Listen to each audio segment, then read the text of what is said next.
can turn the world on with her smile, who can take a nothing day and suddenly make it all seem worthwhile. Well, it's you, girl, and you should know it. With each glance and every little movement you show it. Love is all around, no need to waste it. You can have the town, why don't you take it?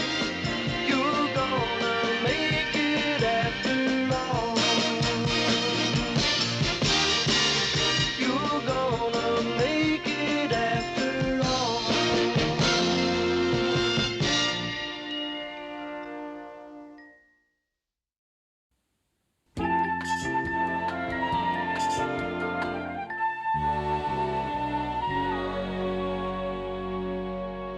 Say, Mayor, remember we were talking last week about coming up with a new opening for Ted? Yeah. Well, I think I've got something here. What do you think about it? Good evening. This is Ted Baxter with news from around the world and around the corner. Around the corner. Yeah, I like it. That's pretty good. Yeah, I think it works. Yeah, maybe we'll try it out next week. Try what out next week? Oh, well, it's a new catchphrase that Murray came up with to open the show. Oh, yeah? Can I see it? Sure. Good evening, this is Ted Baxter with news from around the world and around the corner. I like it. I really like it. I'm not so sure about it anymore. Oh, I mean it, Murr. It's good. It's better than good. It's me. You son of a gun, you did it again. Thanks. Say, can I take this with me? Take it home on the weekend and learn it? Around the world and around the corner. Gosh darn, this is good. Yeah, all I have to do is get Mr. Grant to sign these, and then I'm out of here. Oh, Murr. Yeah? One little thing. Do you think it'd be much better if I reversed it? I mean, instead of saying around the world and around the corner, I said news from around the corner and around the world? No, I don't think so, Ted. You don't think I have a little more pizzazz the other way? No, Ted, I thought it was good the way you said it the first time. Yeah, well, you're probably right. Well, see you Monday. Yeah. Gosh, that is good. Well, that does it for me. Got any plans for the weekend? Oh, yeah. Saturday, I've got to go to the dentist. I've got to put up the storm windows and unclog a drain in the kids' bathroom. And then Sunday, I'm going to do some of the unpleasant chores I've been putting off.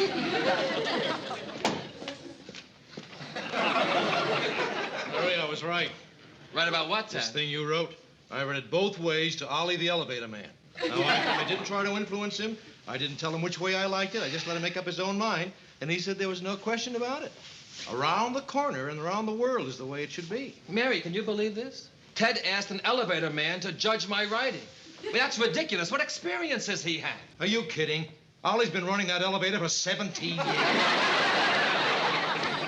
Mary, would you please say something to Ted? Sure. See you Monday, Ted. All I want is change a couple of little words around G. Sure. If it were up to you, the line would read, not to be or to be. What line? Well, have a nice weekend. Oh, wait a minute, Lou. Just not so fast. All right, Ted. Have a nice weekend. Is that better, Ted? What I meant was, Lou, we need an executive decision here. Well, make it fast. I got a poker game. What's the problem, Mary? Well, Murray came up with a new opening for the show. It goes, good evening, this is Ted Baxter with news from around the world and around the corner. Only Ted wants it to be around the corner and around the world. That's it? That's it.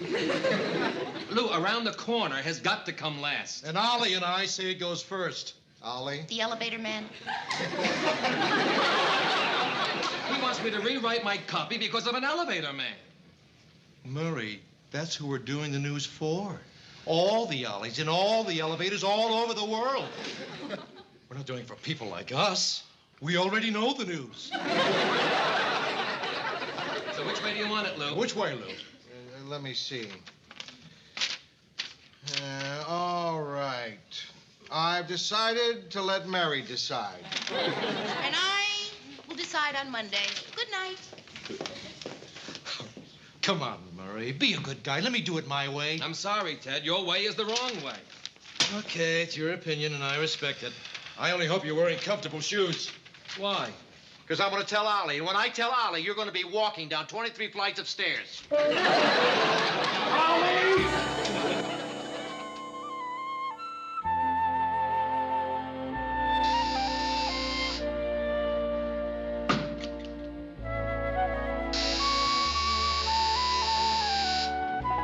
Who is it? Murray! Murray. Hi. Oh, hey, I got you out of your bath. I'm sorry. No, that's okay. Listen, I was in there too long anyway. Oh. My fingers were getting all wrinkled. Yeah. It's funny how fingers do that. Other parts of the body don't do that. Yeah, well, no, I think the toes do, too. Yeah. Listen, Yeah, you're right. Mur, why don't you sit down and I'll just put Oh, some no, on. no, I'm only going to be a minute, Mayor. I just came from the dentist, and I thought I'd stop by and apologize. For what? Well, for that whole thing in the office, you know, and changing the words all around. Oh, Murray, come on. You don't I have don't to know why I got so apologize. upset, you know, over such a little thing around the world, around the corner. What difference does it make? Yeah. Murray, I'm standing here in this towel. Oh, yeah, towel. I'm sorry. Yeah, I'll just go put some clothes Oh, on. no, Mayor. Look, I just wanted to tell you that I'm sorry it happened. Hey, boy, that's a great towel. You know, I keep telling Marie to get those kind, but she always gets those thin, skimpy ones. I tie them around my waist. They always keep falling off. You know, Mur, I really would feel so much more comfortable dressed. Well, listen, I just wanted to tell you that I'm sorry and that, you know, whatever you decide, Mayor, around the world or around the corner, around the mulberry bush, whatever you decide, it's all right with me. I mean, it's no big deal. Actually, Murray, I've already decided. Oh, really? Yeah, I think we're going to try it the way you wrote it. Oh, thank you, Mary. Thank you.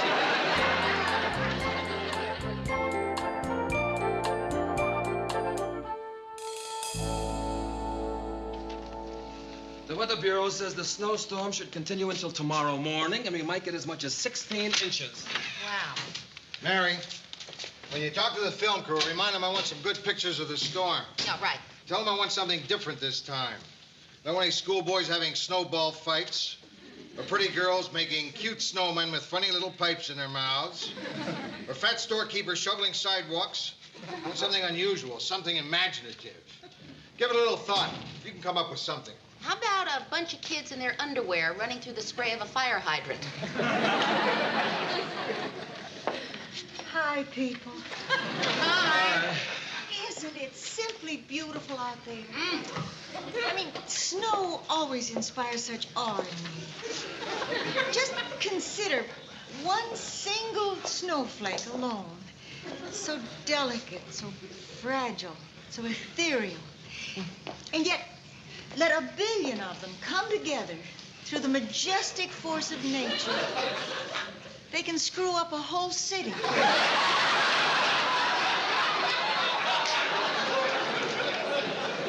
Sue Ann, why are you wearing a Santa Claus apron? Oh, I just finished taping a special on Christmas dinner in many lands. Oh. I call it Yuletide Yummies for worldwide tummies.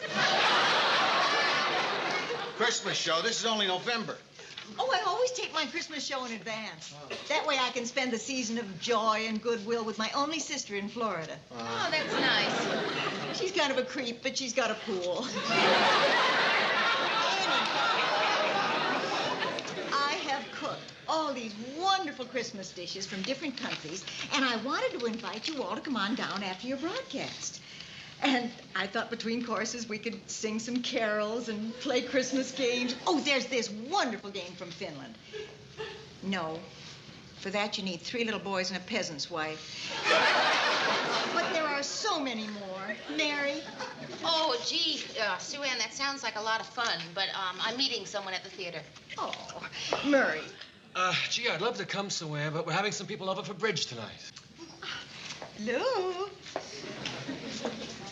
Well, I'm not doing anything tonight, Sue Ann. Then you'll come. No. Why? Why? I hate that sort of stuff. Well, maybe next year. Right. We'll keep it open. Oh, Mr. Grant, you should have gone. I bet she made a wonderful dinner. I think Lou's afraid he might be the dessert. Where you been? You're on the air in a few minutes. Lou, you won't believe what I've been through. My car got stuck in a snowdrift. Called a tow truck, it never came. Georgette's still in the car waiting for it. You left left Georgette all alone in the car? Oh, that's all right. I told her she could play the radio. And I had to walk 15 blocks in the snow. Look at my hands. I think I got frostbite. What happened? Your mother pin your mittens to your other coats? Here's your copy. You better get into the studio. Any word from the Board of Education about closing the schools tomorrow? No, but I'll check with them again before the show's Oh, over. Murr, wait a minute. You didn't change the opening around. It still says around the world and around the corner. Well, I didn't have to change it, Ted. Mary decided to do it that way. Yeah, I thought it over, and I decided that we would do it the way Murray wrote it. Well, Murray may have written it and you may have thought it over, but I'm the one that has to say it. And I can't say it. Oh, Ted, of course you can. No, I can't. Wouldn't sound right. It's not me. And if there's one thing I've learned, I've got to be me. You're right. It's a dirty job, but somebody's got to do it. All right, look, we don't have time to argue about this. I'll just cross it out, and we'll talk about it tomorrow. How I open the show. Just open it the same way you've been doing it for 8 years. Good evening. This is Ted Baxter with tonight's news. Let me write that down. Mary, can I see you for a moment? Yeah. Mary, is that the way you make a decision? Oh, Murray. Now, you're either the associate producer of this show or you're not. And if you are, I think you should start acting like one. All right. Ted, Mr. Grant has given me the authority to decide which is the right way to do this opening, and I have decided which is the right way. And that is the way you are going to do it. You are going to say this is Ted Baxter with news from around the corner world. What is it? Around the world. That's the way he wrote it, that's the way I want it, and that's the way you're going to say it. That's the way you're going to say it, please. Please. Okay. Is that the way you exercise authority? Please? What happened to pretty please? Oh, come on, Murray, what do you want? Excuse me. I'm sorry to interrupt, but could anyone tell me why our show is on the air and Ted isn't? Mary was... Oh! I can't believe it. We're opening the show with a picture of an empty studio. You know, I don't think I've ever enjoyed our show so much. Good evening. This is Ted Baxter with tonight's news from around the corner and around the world. I'll be right back right after this commercial message. I knew he'd do it his way. I knew it, I knew it, I knew it. Will someone please tell me what's going on here? I'll tell you what's going on here. I'm quitting. Oh, come on, Murray, you're not going to quit over 2 dumb little words. And besides, I'm sure it was an accident. You saw how many times I had to cross it out. He just got confused. I'm sure he didn't mean it. Oh, say, Murray.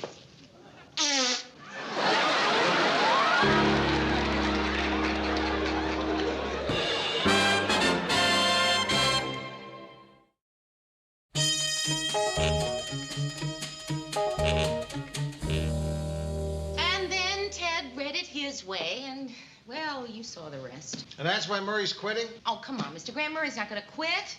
He wouldn't quit over a silly thing like that. I know Murray. Murr! Excuse me, may I use that phone? What do you mean? It's your phone. It used to be my phone. It's not anymore. Yeah. Use the phone. Hey, Murr. Hey, you're not serious. Hello, Marie? Look, I can't get my car out of the parking lot. Yeah, and the police say it'll take till midnight to clear the streets. So don't wait up. Okay, honey, good night. They're keeping the cars off the road. We get that story on the air? How do I know? Ask somebody who works here. Well, I guess I better stay here for a while. All right if I have some coffee? Yes, Murray, you can have some coffee. Thank you. Murray. Murray. Murray. Murr. Somehow, I don't think you're swaying him with your logic. All right if I sit here? Oh, come on, Murray, will you stop? It's your chair. It used to be my chair. It's It's not not anymore. Oh, this is just terrific. I said, Mary, handle a little matter for me. Just a simple little matter about a couple of words. And what happens? Chaos! Oh, no. Chaos! Dad, Ted's late getting on the air. but that wasn't Mary's my quitting fault. when it's important. What are you for yelling to at do Mary this. for? Look, if you were in such a hurry to get to that poker game, this whole thing could have been settled Friday night. Oh, now you can hold it there, Lou. fella. And then you had to let Mary make the decision. Now, wait a minute, Murr. It just so happens that that's my job, to make decisions. And I think I made a good decision. As a matter of fact, I think I made a darn good decision. What are you yelling at Murray for? He didn't do anything. I'm too much of a coward to yell at you. Great show, eh, guys? You know, every time I think I can't top myself, I do it again. Ted, how could you do that? You promised me you would read it Murray's way. Oh, yeah, I know. Well, when I got out there, I just couldn't do something I knew in my heart was wrong. But that's not the point. I made a decision. I know, and I respect you for it, Mary. But it was a lousy decision. It was the right decision if she had stuck to it. I was simply trying to get a show on the air. You could have fooled me. Well, Mr. Grant, if you think you can find someone else to do my job... Listen, Mary, I had enough all the minutes for one day. It's fine with me. You look at all the trouble you've caused just because of 2 stupid words? I just hope you're satisfied. Ted!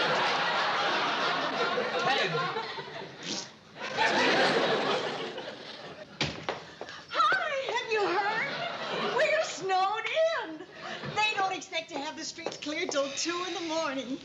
Just think we're going to be spending the whole evening together. Isn't that wonderful? Oh, just wonderful. Well, now we can have our Christmas dinner after all. Christmas? Whatever happened to Thanksgiving? Listen, Sue Ann, I really don't feel like that sort of Yeah, thing. I'm not really in the mood for any kind of Christmas People. dinner. Now, you're going to have to eat sometime. The choice is yours.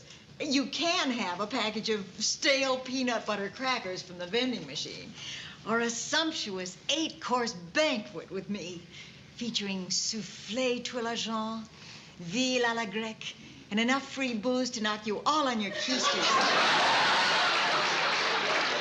Now, which is it to be? Oh, that's the idea. Come on, our international Christmas feast awaits. Hurry, Ted. We don't want the Georgia talk to get cold. Hello, hello, everybody. Come on, Georgette. Where are we going? Christmas dinner. Oh, Ted, just once, couldn't we please pay the full price and have it on December 25th?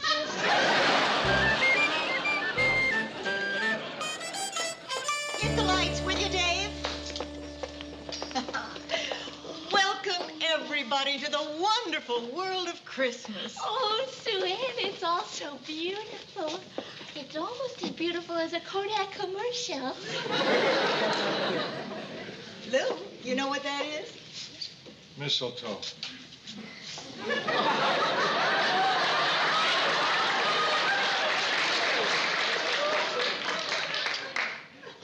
Actually, it's asparagus fern, but what the hell? All right, everybody, come take your seats. Now, Murray, why don't you sit right there? Mary, you can sit next to Murray. Georgette, why don't you sit next to Murray? Okay. Oh, all right. And then, Ted, you sit next to Georgette. Mary, you can sit next to Ted. Sue Ann, why don't you sit next to Ted? All right, I'll sit next to Ted. Lou, you sit here next to me. And I'll just take my place here. Now then. Pretty hats. What are they for, Sue Ann? Well, when I taped my special, each time I created a different dish from a different country, I wore a different hat. And I thought it would be such fun if we each wore one during dinner. I'm a little Dutch girl. Oh, and I'm a little Scottish girl. Here, Ted, put this one on. I'm not wearing any hat. Come on, where's your Christmas spirit? It's not Christmas. It isn't here, then. Now, come on, everybody. Wear your hats, Lou. Put on your sombrero. You too, Murray. Mary, your hat.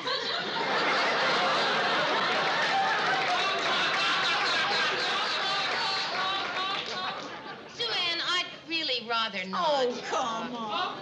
Listen, Sue Ann, we don't want to wear any funny hats. We're not children. Well, of course you're not. But if you don't put on your hats, you can't have any dinner.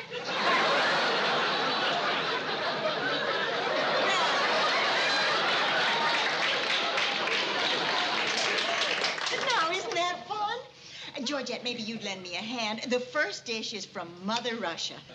Braised carp in honey and raisin sauce.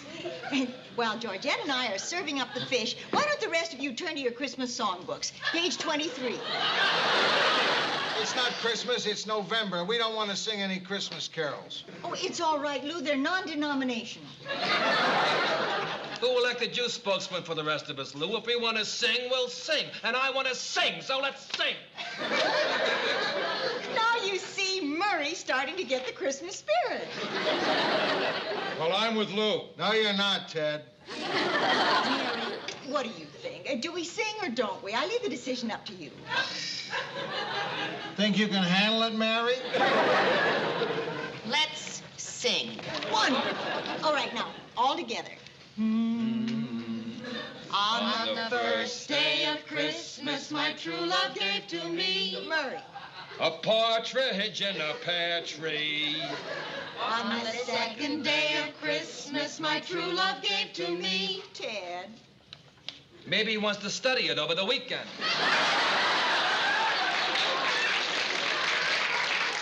Two turtle doves. And a partridge in a pear tree. On the Third day of Christmas, my true love gave to me. Lou. 3 French hens. I can't hear you, Lou. 3 French hens. Two turtle doves. And a partridge in a pear tree. On the fourth day of Christmas, my true love gave to me. Mary. Sue Ann, I really don't Change want your mind again, Mary? 4 calling birds. 3 French hens. Two turtle doves. And a partridge in a pear tree.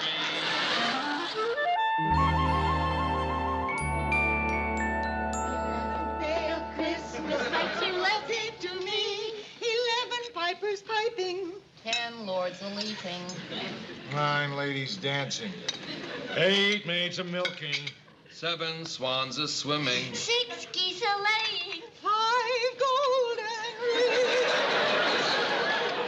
4 calling birds. Listen, Sue and I have something to say. I know. 3 French hens. Besides 3 French hens. Two turtle doves. Will you hold it? Listen, Sue, and I've had it. I don't want to sing anymore. Anybody else wants to sing, that's okay. But I don't want to sing anymore. I don't want to wear any funny hats.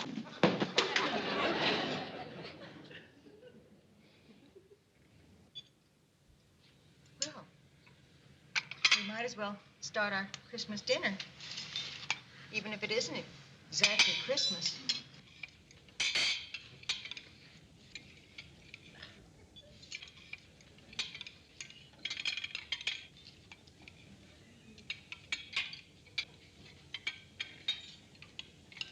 Silent night,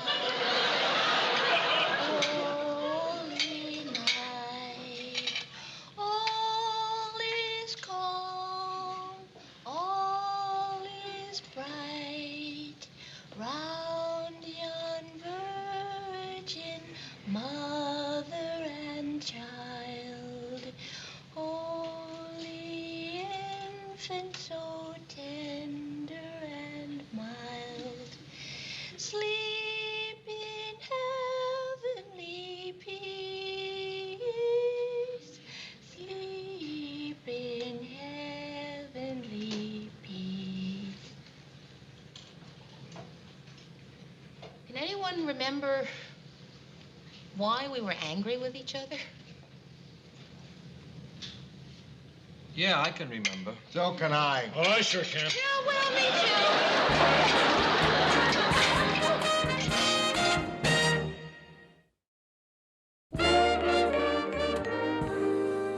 Oh, Sue Ann, that was the best Christmas dinner I ever had. Oh, thank you. I hope everybody saved enough room for plum pudding. too. Sue Ann, everything was delicious. I'm just sorry I was in such a bad mood. And I'd like to apologize. That goes for me, too. I was mean, rude, and rotten all night. Oh, Lou, don't apologize. You were just being yourself. Mary, I'd like to apologize to you, too. I have the feeling everybody would like to apologize to everybody. Yeah, you're right, Mary. How could we have been so lousy to each other? And on Christmas of all days. Deck balls with boughs of holly. La la la la la la la la. Oh. 'Tis the season to be jolly. La la la la la la la la la. We now are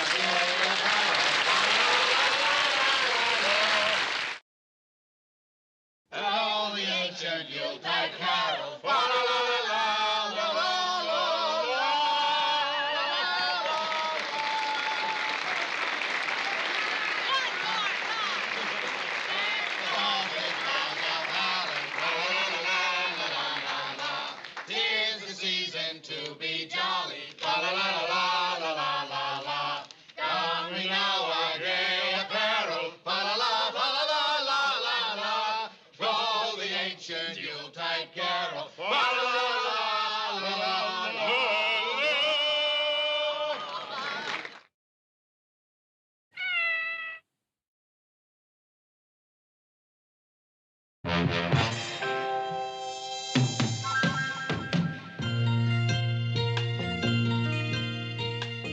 who can turn the world on with her smile, who can take a nothing day and suddenly make it all seem worthwhile. Well, it's you, girl, and you should know it. With each glance and every little movement you show it. Love is all around, no need to waste it. You can never tell, why don't you take it? You're gonna make it after all. You're gonna make it after all.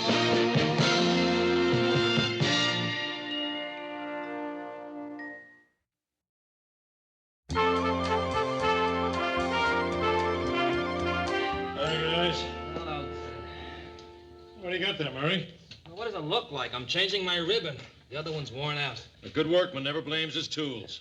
A good workman doesn't have to write for one. Hey, you two, you're starting kind of early today, aren't you?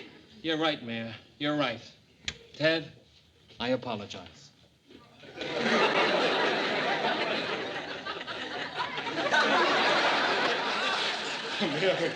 Look what he did. Rick, what's gotten into you today? No, he's just jealous because I'm going to Chicago and he isn't. What makes you so sure Lou's gonna pick you? Well, he's certainly going to pick someone who can't even change a typewriter ribbon. Pick someone for what? What's all this about Chicago? Well, Lou got a call last night. They want us to send one delegate to the Broadcasters Convention. 3 whole days, everything paid for. Where do you want to go? You're married. What's that got to do with it? Come on, married guys at a convention in a hotel in a strange town. That suggests a certain atmosphere. Yeah, it sure does. A bunch of middle-aged drunks in funny hats asking some cab driver where the action is. Cab driver, huh? Well, I take it you're not interested in being our delegate. Me? No, no way. Oh, wait, Murray, you don't suppose with my bad luck You'd that be I'm wasted on you. You're not a guy. You don't even have credit cards. Anyway, what are we arguing? Lou's going to make up his own mind. Nothing we say is going to influence him. Lou, let me go to the convention. I'll let you go. Yeah, his mother was up all night sewing name tapes into his shorts. Why do you two guys want to go so much? Well, it's a chance to see Chicago again. Take in a couple of restaurants, go to a basketball game, have some drinks with the guys. Just have a little fun. Maybe you're right. I'll go. Let me go, Lou. What do you got against me? What'd I ever do to you, huh?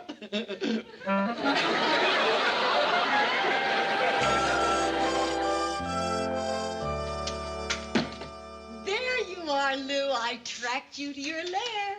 My lair? Oh, sure. I always think of you as a big, gruff bear. You hide in here and growl at people, but you have a playful side, too. Yeah. The bear is the clown of the animal world, Lou. His lumbering gait conceals a prancing spirit. I always think of you that way. Prancing. Crouching, skulking in your lair until just the right moment comes to rush outside and kill someone. I don't always have to rush outside. Sometimes they come right into my cave. Lou, you don't scare me. I know. What can I do for you, Sue Ann? What flight are you taking to Chicago? Why? Well, I thought we should travel together for the company. I didn't know you were going.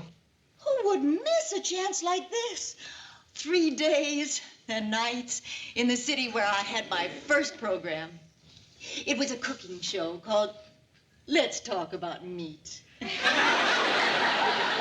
Oh, Lou, I will show you the town. We'll go everywhere together. We'll see everything. We'll do everything. It'll give us something to remember and talk about for years afterward. So what's your flight number? I'm not going. Mary is.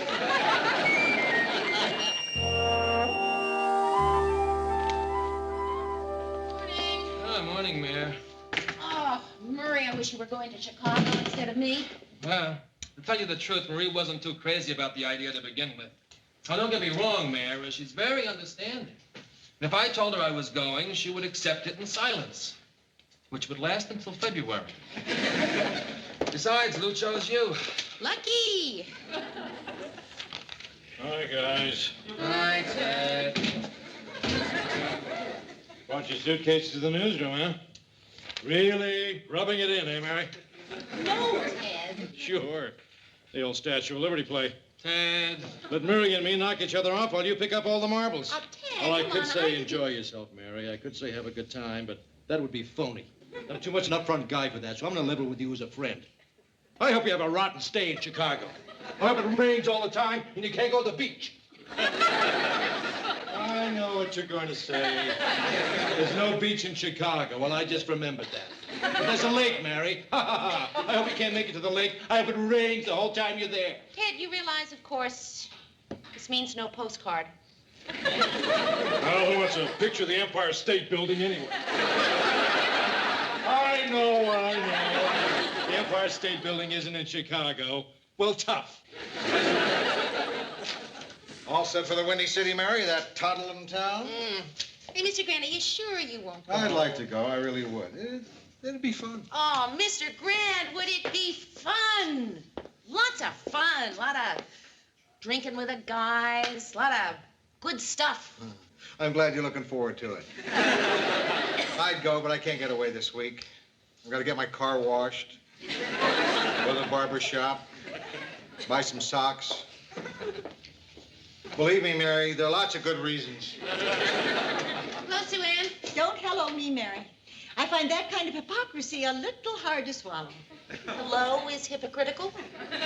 If you were that desperate for a trip to Chicago, you have my pity. Sue Ann, But to I deprive a didn't- hard-working man like Lou Grant of a good time simply to advance your own career is deplorable. But, Sue Ann, he asked me to go. Competing with a man is both aggressive and unfeminine, Mary. Now, I don't know what you hope to achieve, but your ambition is certainly obvious. No, Sue Ann, Mr. Grant can't go. He's got to go to the barber and get a haircut and new socks. I've never heard such transparent hogwash in all my life. Neither have I.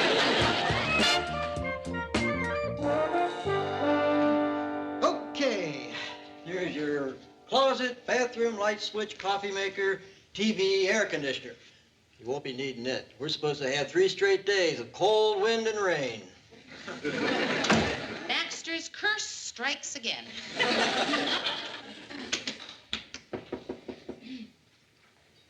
Who is it?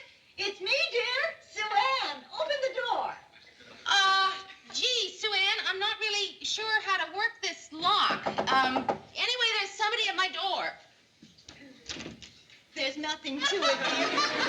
You simply can press your latch button and rotate your bolt. See? Presto! Now we can communicate at will. You mean you're In the next room. Isn't that a piece of luck? Wow.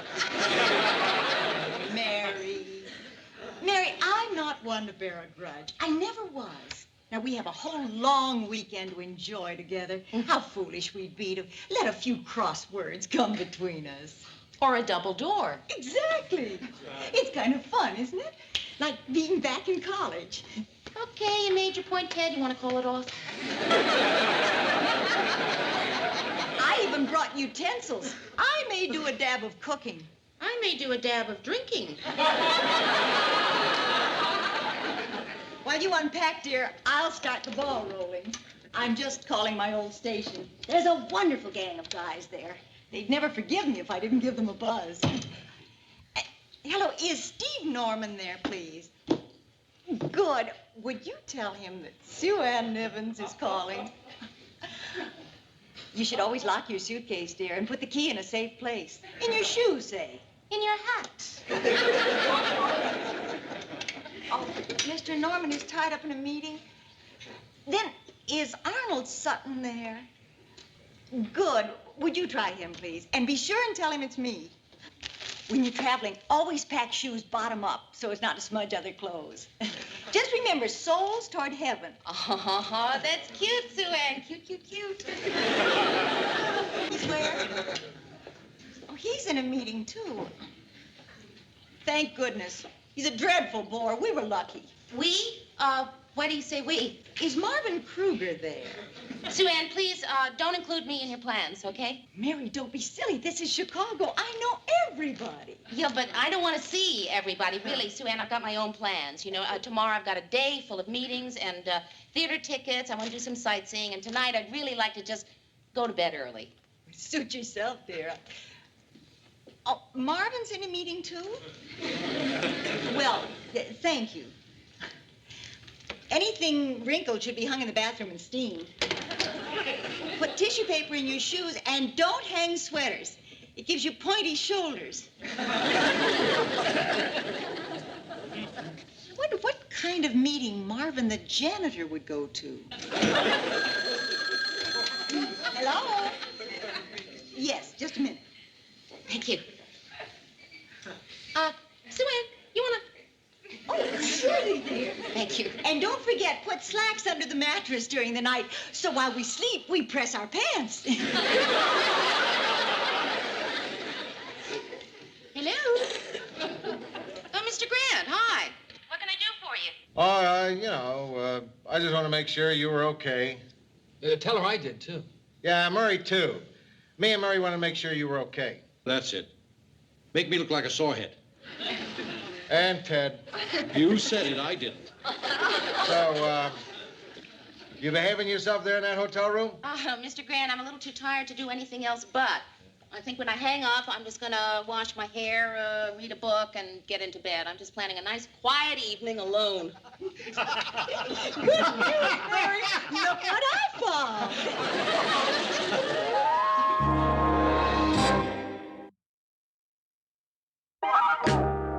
Mary, I want you to meet Hal and Freddie. We're not on a last name basis yet. They're here for a convention, too. Pleased to meet you, Mary. Not half as pleased as I am. If we're intruding, please tell us. Not that we'll stop, but please tell us. Do you have any ice, Mary?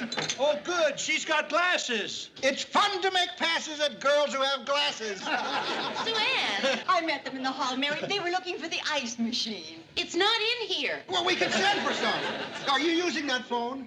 Yes, Mr. Grant, Sue Ann, could I speak to you for a minute, please? Who needs ice? Well, actually, over-chilling spoils the bouquet of really fine whiskey.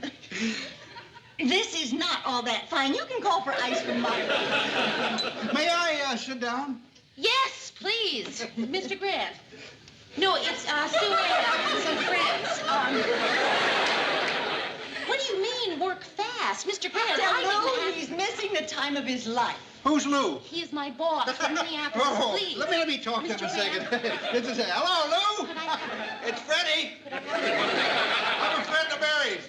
Yeah, May I listen, please? I'll tell you what you should do. You should double this little lady's salary. May I please That's have a- telling him, huh, Mary? Certainly is. Mr. Grant.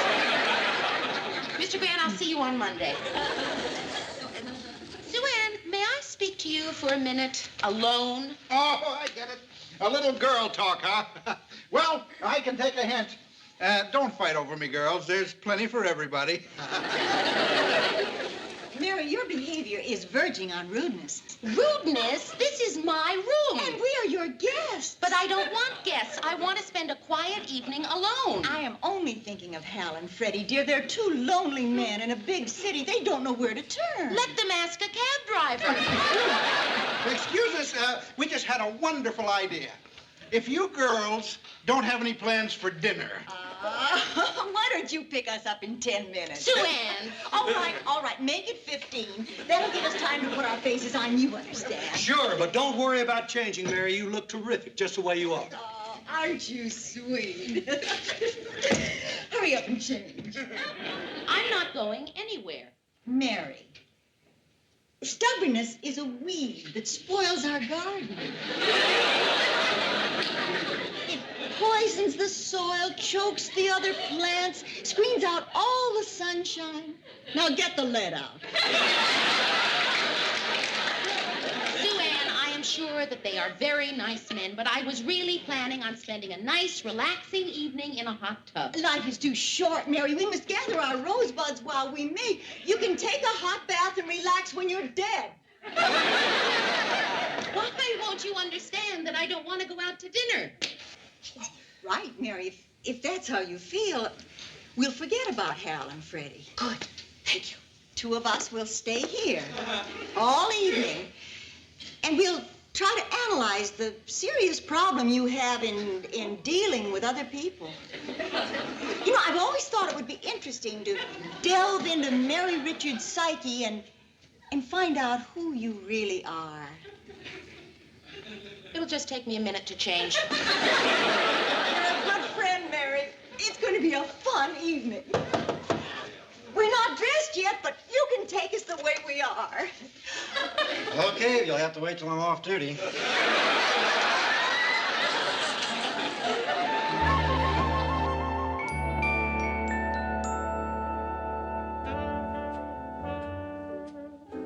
Well, how about some wine? Oh, now, wine is a man's department. Why don't you order it? All right, all right. Do you like red or white? I would suggest, however, a robust burgundy with enough body so it's not overwhelmed by the steak au poivre.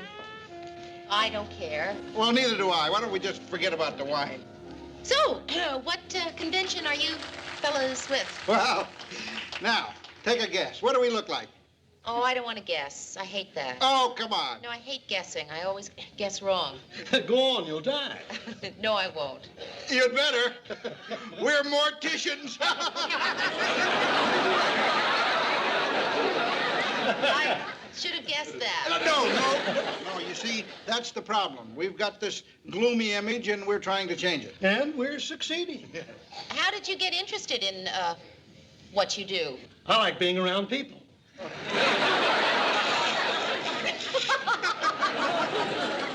You don't get rich, but you drive a big car. Who gets the Planter's punch? Planter's punch.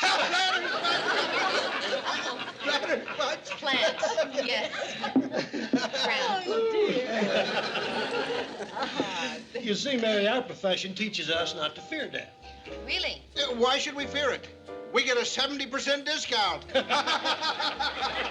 Now listen, enough about us, Mary. Let's talk about you. Would you care to dance? Oh, no, thank you. What do you do for a living? How about Sue Ann? All right. What does she do for a living? I have a little TV show. It's really interesting, too. She's the happy homemaker. She gives tips. Is that right? Yes. For instance, did you know that fresh flowers will last a week if their stems are dipped in salt? Isn't that interesting? We don't need them a week. Are you sure you don't want to dance, Mary? Look at that button. You're going to lose that. Well, it's like we always say, nothing lasts forever. You know, since so few people carry a needle, if you'll just wrap cellophane around those remaining threads, you can save them. I don't carry cellophane. I do. You do? Isn't that nice? I'll bet you move like a cat on the dance floor. Say, let's take her up to Norman's party later. Oh, good idea. Oh, no, I don't think so, really. We're both very tired, you know, after that long flight. It was an hour on the plane. It'll be a real hoot, Mary. I'll bet you've never been to a mortician's party. Right. Well, why not give in? Sooner or later, we're gonna get you.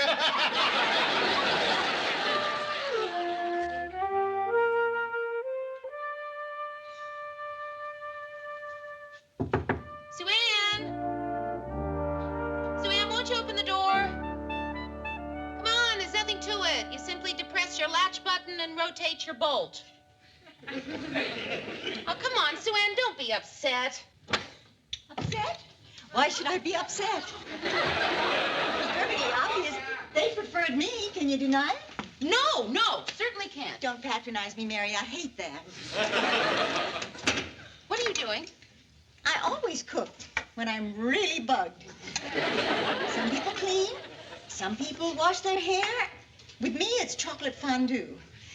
I was going to use this in a Pyrex seminar tomorrow, but my needs come first. All right. Let's assume they preferred you. Hey, look, I'm really sorry. Although, why should we assume a thing like that? Because they sat next to you, talked to you, danced with you, flattered you? No. I I laughed at their rotten mortician jokes. And at that party afterwards, it was painfully obvious that those jokes turned your stomach. But I laughed for 3 hours at a party where we were the only women there who weren't paid to be there. Really a good sport. Tell me something, Mary. Doesn't it ever bother you that you were the obvious favorite of a group of men who spend all their time with dead people? Sue Ann, look, everyone has dates that don't work out. Rejection.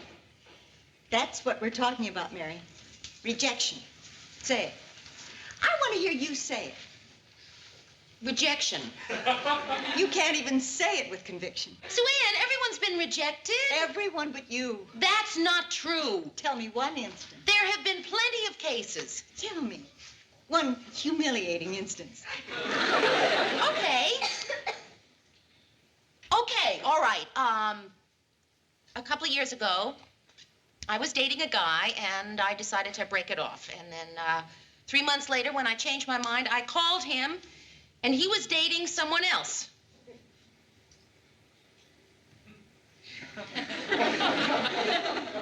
You call that rejection? Okay, all right, maybe that wasn't the perfect I'll example. tell you rejection, Mary. Rejection is dressing for dates who don't show, waiting for people who don't call, giving a party for someone who's left the country. Oh, come on, Sue Ann, what's the point? Rejection is cooking dinner for a man's entire family. 11 people, Mary. 11 Hungarian people. Cooking dinner for 6 hours and having none of them show up. You don't forget a thing like that. No, I'm sure you don't. Your butcher doesn't forget it either. Ever try to return 8 pounds of filet stripped for stroganoff? No. That's rejection. Those are all actual true-life examples of rejection. Oh, Sue Ann. And every one of them happened to my sister. Okay, I hated tonight. I really hated it. I hate seeing a friend hurt. And the thing that makes it worse with you, Sue Ann, is you pretend it doesn't matter. You never let people see how you really feel. I'm not a schoolgirl, Mary. Life is too short to give in to things. Oh, will you... Oh, for Pete's sake. Well, how do they expect you to make a chocolate fondue on a dumb... I can't even... Sue Ann. Oh. Hey. You know what I hate worst about crying? What? Your dimples don't show. Yeah, they do. Oh, good.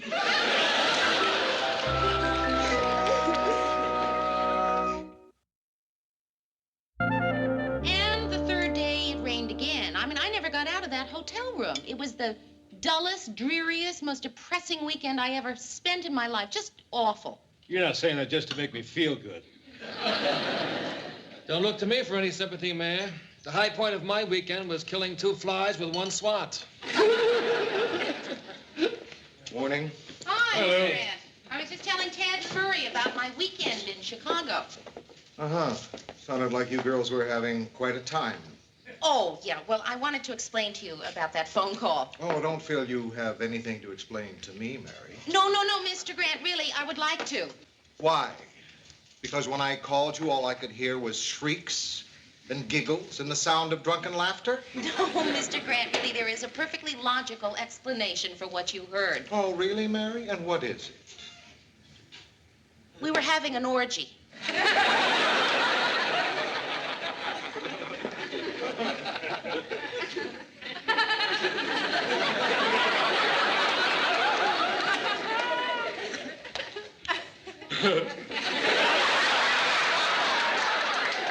You were kidding, weren't you, Mary? She's only kidding, Mary. You were kidding, weren't you, Mary? She's only kidding, Mary. You are kidding, aren't you, Mary? Aren't you?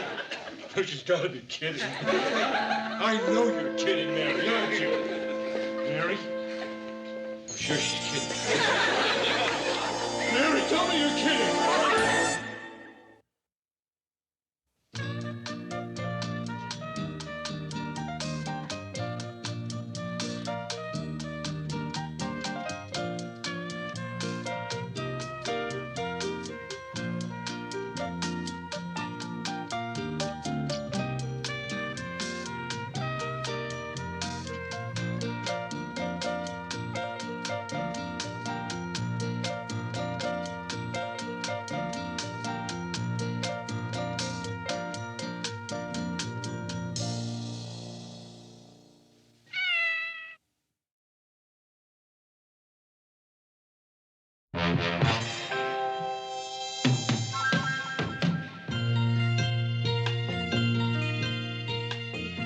can turn the world on with her smile, who can take a nothing day and suddenly make it all seem worthwhile. Well, it's you, girl, and you should know it. With each glance and every little movement you show it. Love is all around, no need to waste it. You can have the town, why don't you take it? You're gonna make it after all. You're gonna make it after all.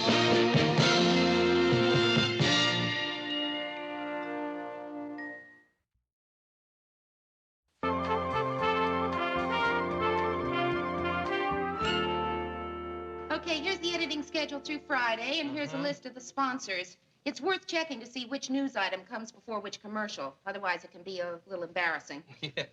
Like when Ted read that item about the raid on the massage parlors, followed by the commercial about letting your fingers do the walking. Right. So how come you picked Mexico for a vacation? Well, you know what I did? Just got out a great big map. I closed my eyes, jabbed my finger, and said, this is where I'm going to spend the week. And landed in Mexico. No, Racine, Wisconsin. It took me 11 jabs to get to Mexico. Morning, Murr. Morning, Murr. Morning. Oh, what a great day. Look at me. I guess from a glance at my face, you can tell something wonderful's happened, can't you? No, there are no pennies on your eyelids. Something wonderful's happened. Wake the town, tell the people, shout it from the highest rooftops. Ted, what is it? Come to think of it, it's kind of personal. I better just tell Lou. I didn't hear you knock, Ted. No time for knocking, Lou. This is too important. Great news. Ted, I'm very busy. What is it? Guess. Ted, I've got a better game. Close your eyes, pick a number, and take a hike. Lou, this is the best thing that's ever happened to me. Come on, guess. Ted! All right, here it is. No, wait. I can't leave Mary out of this. Mary, would you step in here, please? Ted, if it's so important, Why am I excluding Murray? Right. Murray, you two, come on in here. On a double, fella. Oh, what the heck, all you guys in there. Come on, come on, come on, come on. You wanted to see me, Mr. Grant? I don't even know what the news is, and already I hate it. It's good news, Lou. And good news is something you share with your friends, and you are my friends. And I want every one of you to be the first to know. Ted! My mother's getting married. I hope it's not because she has to. Isn't it wonderful? I knew you'd all be thrilled. Yeah, we're all thrilled. Okay, that's it. Back to your desks. That's really wonderful news, Ted. Yeah. It's been 40 years since my old man walked out on her. 40 years with no one but little Ted for her to lean on. Oh, boy. Oh, you guys don't know how important this is to me. You've all got fathers. Every mother's son of you. You don't know what it's like to lie in bed at night praying the styles won't change so Mom won't need a new dress. You can sleep knowing when the chips are down, Daddy's there. Well, now so can I. Because I'm going to become a son. I'm going to become a son! Let's just hope he's not twins. Thanks for the champagne, Mr. Grant. It was really sweet of you to bring it. My pleasure, Mary. Bon voyage. Thank you. Hey, here. Let me do that. That's a man's job. Oh, thanks. I always have trouble with it anyway. Yeah. You twist that little wire, it lifts right off. All right. Listen, you be careful down in Mexico, Mary. A woman traveling alone in a foreign country is pretty helpless. Right, I will. If you spread the wire, it lifts right off. Huh? Yeah. Oh, check. Now, you know anybody down there if you need help or anything? Yeah, I've got a couple of friends. Mr. Grant, I think you want to tilt the bottle a little to keep it from foaming when the cork comes out. Just... Oh, yeah, got it. You got my home phone? Yes, I do.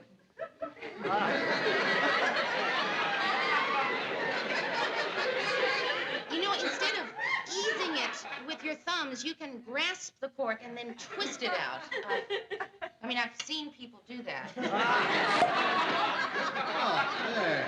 Nothing to it. I guess it just looks hard. Not if you know what you're doing. Yeah, I'll get it. Now, don't hesitate to call me if you need help. You hear me? Right. Ted. Oh, hi, Lou. Hi, Mary. Hi. Champagne, huh? Yeah. Actually, it's a little premature. My mom's not getting married. Ted, Mary's starting on her vacation. This is her bon voyage. Oh, she's going by boat, huh? What are you doing here? Well, it's Friday night, Lou. George just got a class. Usually have dinner at Mom's, but she's pretty busy these days, so I thought I'd stop by and see how Mary's doing. Well, gee, Ted, I'd ask you to have dinner with us, but I only made enough for 2. Oh, hey, that's all right. Enjoy yourselves. Sure I can find a greasy diner open somewhere that's called Well, look, at least stay and have a glass of champagne with us, huh? If you insist. Okay. Sit down. Well, here's to my new dad. Here's to... See, I don't know what to call him. Lou, what do your kids call you? When they were little, it was Daddy. In college, it was Father. Now it's Daddy again. I like Daddy. Father costs money. Daddy. Daddy. Nah, that's for girls. You got girls, though. I don't think a man would say daddy. Pop. Pop, I'd say Pop. Hi, Pop. Morning, Pop. Pop, meet Mary. What's his name? I don't know. My mom just calls him her gentleman friend. When I was little, she used to always say they were my uncles.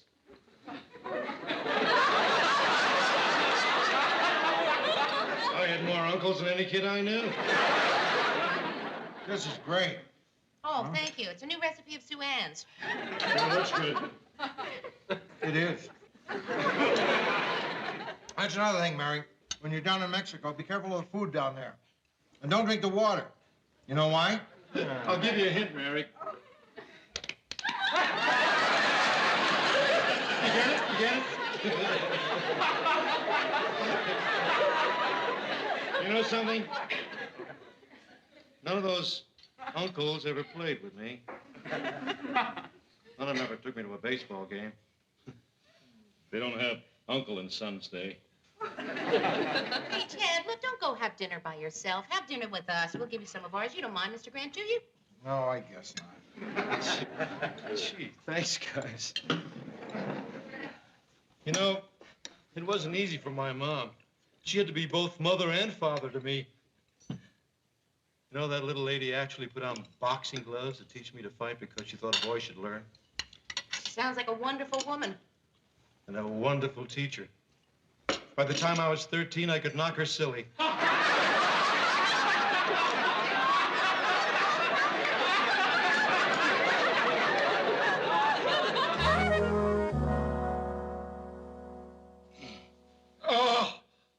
I'm sorry.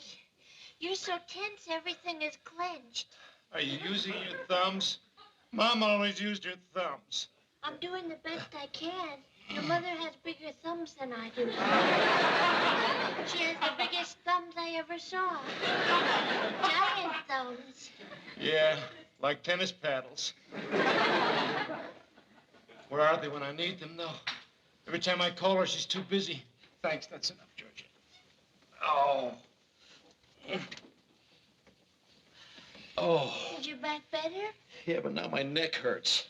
Can I tell you something? Not now, Georgette. I think I'm getting a headache, too. Ted, listen to me. It's hard for me to make people listen because I don't have a very forceful way of talking. But sometimes what you say is more important than how you say it. That's not true. Say that's not true. This is what I want to tell you. I don't think there's anything wrong with your back or your neck. Then why do they hurt? I think they hurt because deep down inside you think you're losing your mom. All these years she's taken care of you, and now... She's taking care of me? I've been sending her money every month for 20 years. There's no telling how much. Somewhere between 60 and 61,000 bucks. And she's given you comfort and advice and love. And now your brain is telling your back and your neck your mommy's leaving you and they're not taking it too well. It's what doctors call psychosomatic. Psychosomatic? Yes, Ted. What you have to realize is you're not losing a mother. You're gaining a father. Yeah, that's right. I'm not losing a mother. I'm gaining a pop. When we get married, they come visit me. I can visit them. They take me to dinner. I can visit them. We'll be just like one big happy family. Of course you will.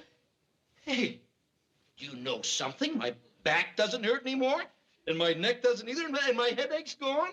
Yeah, as soon as I realized there was nothing to worry about, the pain went away. That's wonderful, Ted. Yeah. And you thought it was psychosomatic.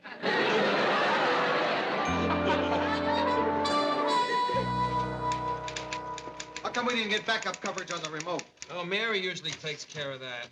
This whole week, every time I've asked a question, I've gotten the same answer. Mary usually takes care of that. Why can't someone come up with a new alibi? Mary usually takes care of that. If I had realized how hard she works, I'd never have given her a vacation. Hi, guys. Sorry I'm late, Lou. I've been running all over town making plans for the wedding. Oh, when's the big day, Ted? I don't know. They haven't set a date yet.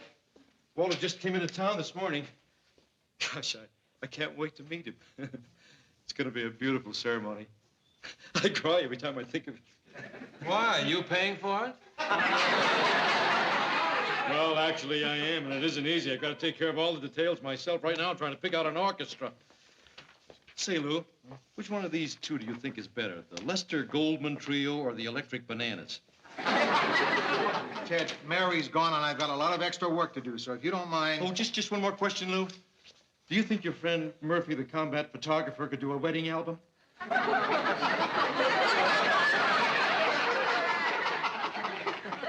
Sure. If the bride and groom don't mind wriggling to the altar on their bellies. Murphy, maybe. Oh, it's going to be a beautiful ceremony. I'm going to give away the bride. Give away? I figured you'd find a way to sell her. Mom wants it to be one of those modern ceremonies where the bride and groom each read something they've chosen themselves. Walter's going to read a poem by Tennyson, and Mom's going to read a short passage from The Joy of Sex. I almost forgot. I've got to ask Mom about the minister she wants. Boy, that reception's going to be something, too. When I propose a toast, it's going to be the most beautiful, touching, moving tribute that ever poured out of a son's heart. Write me something, Mur. Hello, Mom. Hi, did Walter arrive in time? Oh, good. Say, listen, Mom, about the minister for the wedding. What? What? Oh. Oh, yeah. Yeah, I'll call you when I get home.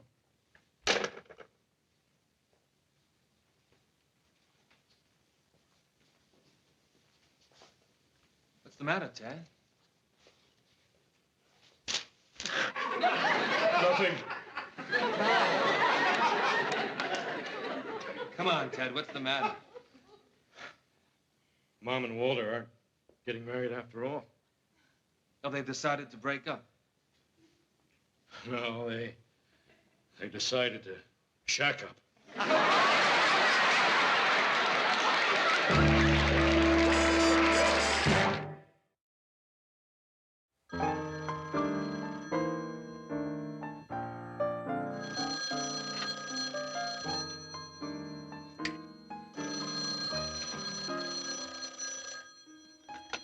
Hello? They hung up. What's the difference? Probably some lurid scandal magazine. It might have been your mother. Don't mention that name. You mustn't be like this, Ted, sitting in your apartment all weekend with the drapes closed. You missed a beautiful sunny day. Well, it may be sunny out there, but in here, it was night with early morning cloud cover. Turning to occasional rain by mid-afternoon. The fresh air would have done you good. Oh, yeah. Out in the streets where people could stare at me, pointing, whispering, snickering. There goes Ted Baxter, the one whose mother is. Pss, pss, pss, pss, pss, pss. No one even knows your mother is. And anyway, your mother is really a very sweet person. I remember the first time you took me to meet her. She gave me a big hug and led me over to the couch and sat me down and took a good long look at me and said, "So you're Ted's broad."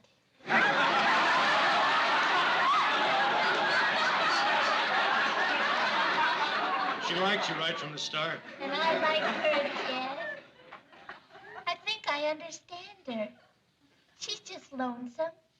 I mean, a woman needs tenderness. A woman needs affection. A woman, yes, but not a mother. Why is it so important to you that your mother get married? Because it's the only decent thing to do when two people are, you know. It is? Of course it is. You believe that? Of course I do. Marriage is the only way for people of their generation.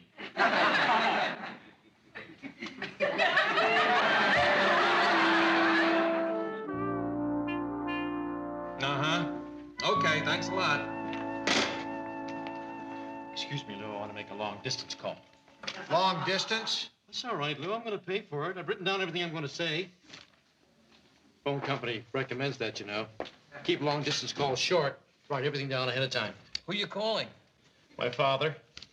My real father. Somebody's got to tell him. Somebody's got to break the news that another man has stolen the affections of the woman he deserted 40 years ago. That could be a real blow. Poor little father out there somewhere, never expecting a voice from afar that'll change his life forever. Hello, Dad? This is Ted. How are you? Nice talking to you, but I've got bad news. Mom's living with the guy. Bye.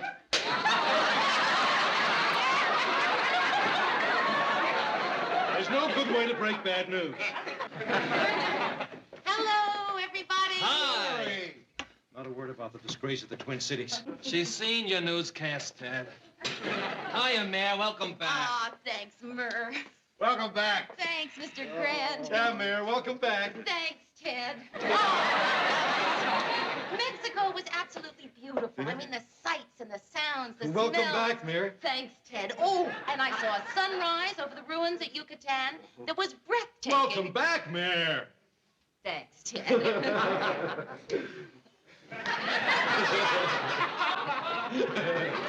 know how good it is to see you, Mayor. We all missed you around here. I mean, the place just has been the same without good old Mary to talk to. Oh, Ted, that's really nice of you to say. So, how's your mother? None of your business. Sit down. Ted, may I offer a little friendly criticism? Sure, if it's constructive. You're acting like a jackass. Food for thought.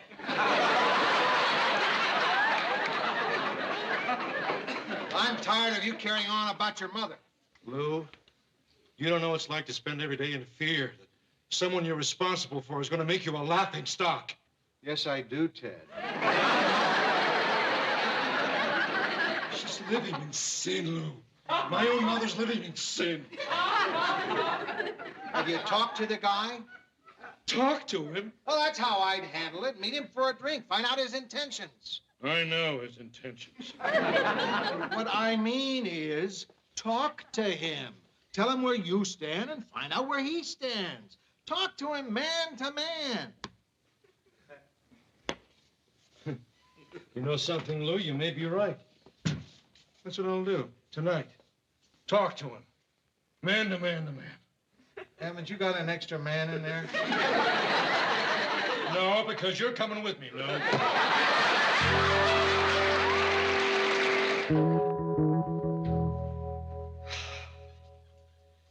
I sure appreciate this, big fella. I hope so. I feel like a fool. Well, I'm sorry you'd have to come to this. But he asked for it, messing with my mom. there it is, Lou, the bell. What'll I do? Come out of your corner, bobbing and weaving and answer.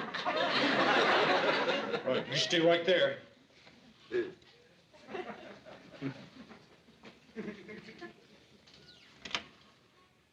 Mr. Baxter, I'm Walter Tewksbury. This is an honor. May I call you Teddy? Certainly not. I didn't know you had company. I'm Walter Tewksbury. Lou Grant, Mr. Tewksbury. I was just leaving. Well, I hope I'm not breaking up the party. Oh, no, not at all. I just dropped by to pass the time of day with Teddy. I'll just be slipping along now. Think you can handle it, killer? Don't go, Lou. I have to, Ted. In about 15 seconds, I'm gonna start to giggle.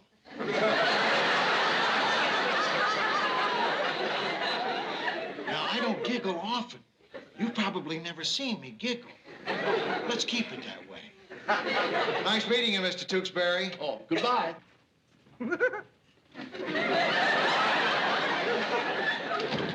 Nice man. Yeah, he's nice, but hard, like me, Tewksbury. He doesn't put up with any funny business. Sit down. Thank you. Ted, you seem to be upset, and I think I know what it is. Now, let me assure you, I'm not going to try to take the place of your natural father. My natural father. I met him once in 40 years. He borrowed $2,000 and split. Well, I can ease your mind on that score, too. I'm financially pretty well off. I want you to know that anytime you're in need of anything, you can always come to me.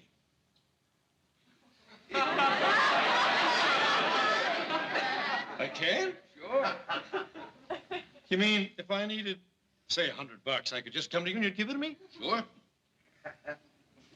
Yeah.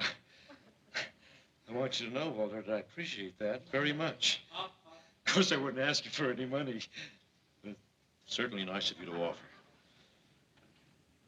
Listen, Walter, why aren't you and Mom getting married? Well, we just don't want to rush into anything. After all, marriage is for a lifetime. But I'm sure that we will eventually. You will? Well, that's terrific. That's what I wanted to know. That's quite a load off my mind. And you'd really give me $100 if I asked you for it? That's right. Would you like a drink, Walter? Yes? I'll take a little scotch if you got it. You know, my father taught me to drink scotch long years ago. And you know something? It's still my poison. Well, no one ever taught me to drink. I had to pick it up on the streets. He was a grand old guy, my father. He and I had some wonderful times together. Did he take you to baseball games? Oh, sure. In fact, I'm a big fan. Are you? You're a big fan. Well, say, would you like to go to a twin game sometime? Twin game? Yeah, Minnesota Twins. Oh, I thought you meant like when they play 2 games in a row. That's a doubleheader. Hey, you really do know the game, don't you? And you've actually got $100 on you right now, cash? I do. A good scotch, by the way. Well, I've got to get going, Ted. I'm very glad we had a chance to meet each other. And you know something? You're a splendid young man. Well, you're 4 stars with me, too, Walter. Thank you. See you soon. Oh, Walter, could I please have $100? Sure.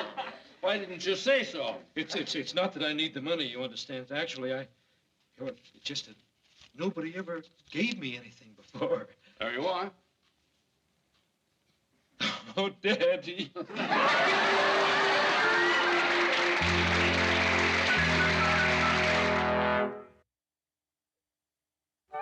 Gee, Walter's such a terrific guy. I can't wait for Father's Day. I'll have 2 fathers to send cards to. Of course, Walter's not really my father. Say, do you think they've got a Father's Day card for your mother's lover? Well, if they don't, they're missing out on a sizable market. Hey, just occurred to me the fact that my mother's living in sin. Does that make me, No, Ted, that doesn't make you one. But we'll always think of you as one anyway.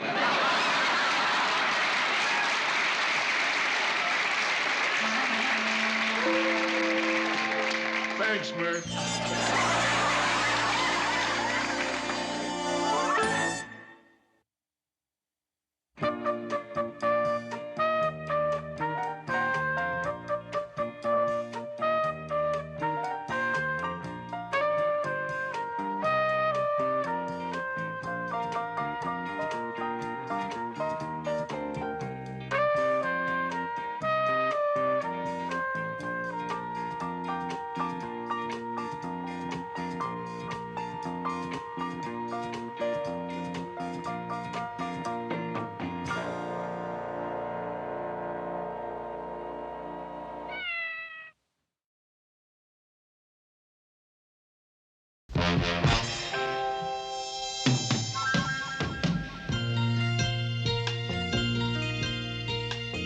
Who can turn the world on with her smile? Who can take a nothing day and suddenly make it all seem worthwhile? Well, it's you, girl, and you should know it. With each glance and every little movement you show it. Love is all around, no need to waste it. You can have the town, why don't you take it? You're gonna make it after all. You're gonna make it after all.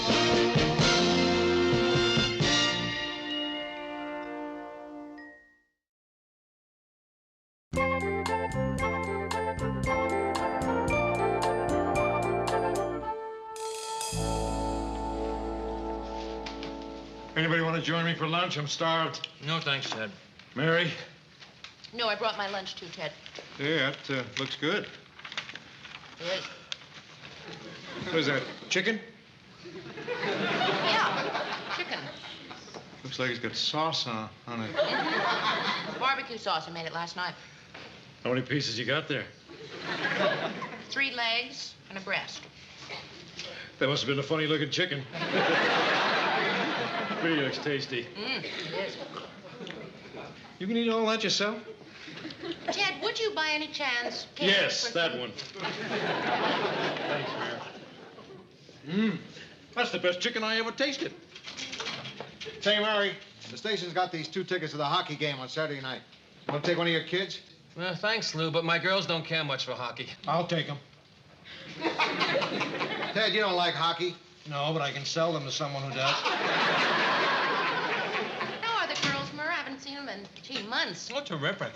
You know, Susie's going to be 6 next week, and Marie and I took her shopping. And I said, if she could choose anything in the whole world, what would she pick? She said a charge account. Gee, it must be really nice to have 3 daughters. Yeah, it sure is, Ted. I mean, after sons, they're the next best thing. Ted, my girls are the best thing, not the next best. Hey, I've got nothing against girls. I think girls are great. I mean, look at Mary. She used to be a girl. Yeah, once upon a time. You know, I was reading this article in the Police Gazette. It explains what makes a baby boy a girl. You see, our bodies are all filled with these little things called chromosomes. And when it comes time to make a baby, the mother always puts out a chromosome called X. But the father can put out either an X chromosome or a Y chromosome. I mean, if he puts out an X, it means it's a girl. If he puts out a Y, it's a boy. So you see, Mary, it's not your fault if you don't have any sons. You just haven't been able to come up with a Y when you needed one. And some guys are like that. They're short on Ys. On the other hand, you take a guy like me who's strong, rugged, and tough. I bet I got Ys coming out of my ears. I bet I'm lousy with Ys. Or even without them. Right. You know, it's funny. When Marie and I first got married, we agreed we'd have 2 kids. And I just assumed one would be a girl and one would be a boy. Of course, when Bonnie and Ellen came, I was crazy about them both. But still, in the back of my mind, I couldn't help wondering what it would be like to have a son. And I knew Marie didn't want any more kids, so... Well, what I did was one night I took her to this romantic place for dinner and dancing and a little champagne and kind of talked her into having another kid. Your son, Susie. Right. Not exactly what I planned, but, well, I wouldn't trade her for 10 sons. Still, every now and then, I feel it'd be kind of nice to have a little boy to buy toys for, or to take to the playground, or to teach how to read. I don't see what your problem is, Murray. You can do all that with Ted. You know, it's really dumb, isn't it? I mean, why does a guy think his life isn't complete until he reproduces a miniature version of himself? I mean, it's just dumb. Hello, Marie? Hey, listen, honey, let's go out to eat tonight. You get a sitter and, Why not, Lou? I'm sorry, Ted. My anchorman is not going to be a judge in a Miss Nude Minnesota contest. Come in. Oh, sorry if you're busy. I'll come back later. No. We're finished. What's on your mind? Ted, this is sort of private. It's all right. Anything you want to say to me, you can say in front of Lou. Sit down. Look, I want to ask you guys a question. Shoot. Well, say a man wants to have a child and his wife doesn't. What do you do? You want another kid? Well, yeah. I mean, I've been thinking about this for a long time, and I'd like to have a son. Is there anything wrong in wanting a son? My own flesh and blood to carry on my name? Of course not. If people didn't have sons, we wouldn't be here discussing this problem right now. We'd be 3 chicks. Lulu, Muriel, and Veronica. Ted, how'd you get Veronica? I don't know, it's a silly name like Theodora. Anyway, Marie and I had a big fight about it last night. I mean, don't I have the right to have a child if I want to? Well, yeah, sure, but Marie has her rights, too. Hold it.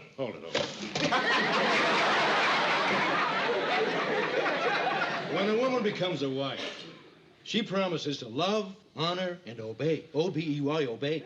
Now, that's a legal binding contract. And she just can't walk off the job anytime she wants to. And if she does, you can claim a violation of that contract and sue her for every penny she's got. Look, I don't want Marie to obey me. I want her to want what I want. Well, even if she doesn't want it, I think she should do it anyway. Hey, what's the big deal? And all you're doing is asking her to go to a hospital for a couple of hours and have a baby.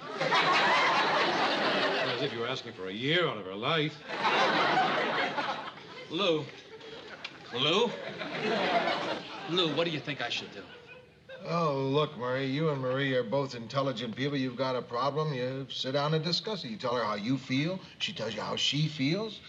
And between the two of you, you figure out a solution. Right. And if that doesn't work, slip something into her drink. Shut up, Veronica.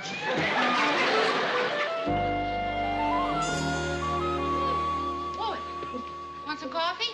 Great. Thanks for helping, Mary. If you hadn't been there, it would have taken 2 hours to decide between the blue dress and the green one. Yeah, with me there, it only took 3. It really is a good thing you came. If I'd been by myself, I probably would have picked the green dress. Georgette, did you like the green dress better? Well, I did until you said you liked the blue dress. No, I didn't say that I liked the blue dress.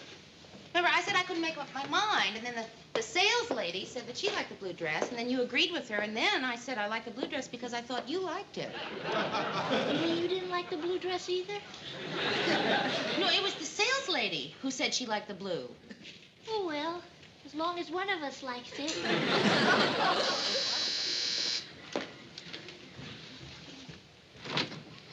Marie, what a nice surprise.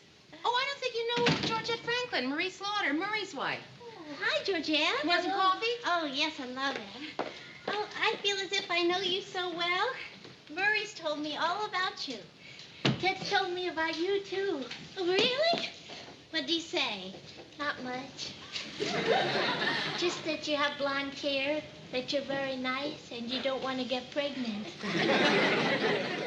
There aren't many secrets in that office, are there? Gee, I'm sorry. I didn't know it was a secret. Please forget I told you. That's all right, Georgette. Actually, Mary, that's what I came over to talk to you about. I really do need your advice. Yeah, sure. What can I do? Did something happen in the office yesterday? What do you mean? Well, when Murray came home last night after work, he made it sound as if our marriage depended on my having another baby. Oh, that's what that session in Mr. Grant's office was all about. Well, Mary just thinking about what he wants. What about me?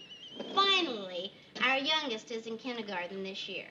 And for the first time in 18 years, I have a little time to myself. 2.5 hours after breakfast. And Murray wants me to fill it with morning sickness. What would you do if you were me? I'd cry. Well, aside from all that, I just don't think it's right, what with all the overpopulation and famine in the world. Mary, do you think that it's wrong that I don't want to have another baby? I really would like an answer. Do you think that I'm wrong? Oh, no, Marie. No, of course, I don't think that you're wrong. You know, on the other hand, it's hard to say that Murray's wrong, too. I mean, you know, I can understand your point of view completely. You know, there is no argument there, not at all. Still, I understand how Murray feels, too. And I'm not saying that I agree with him, you know, just that I understand how he feels. Of course, just as I understand how you feel. You know, on the other hand, it's... Marie, I don't know what to tell you to do. I bet that sales lady would know what to do.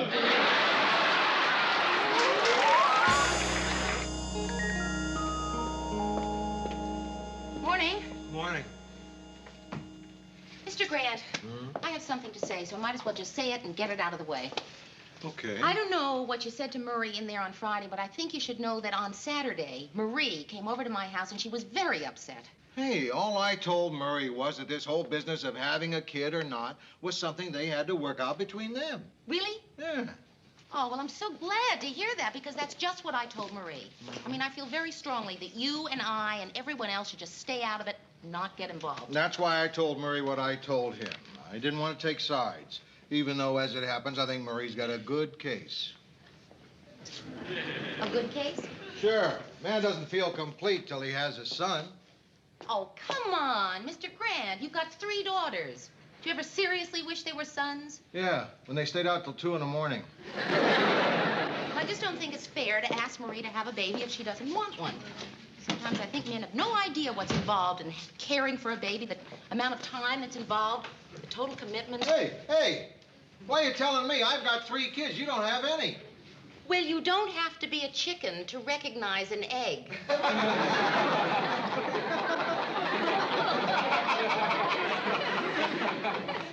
Well, you do if you want to lay one. Anyway, don't tell me about raising kids. I've done my share. I don't know how many times I had to get up at 4 in the morning to tell Edie the baby was crying. And I walked them plenty of times myself, too. Mr. Grant, the point is that when Murray and Marie got married, they agreed they were only going to have 2 children. Right, a girl and a boy.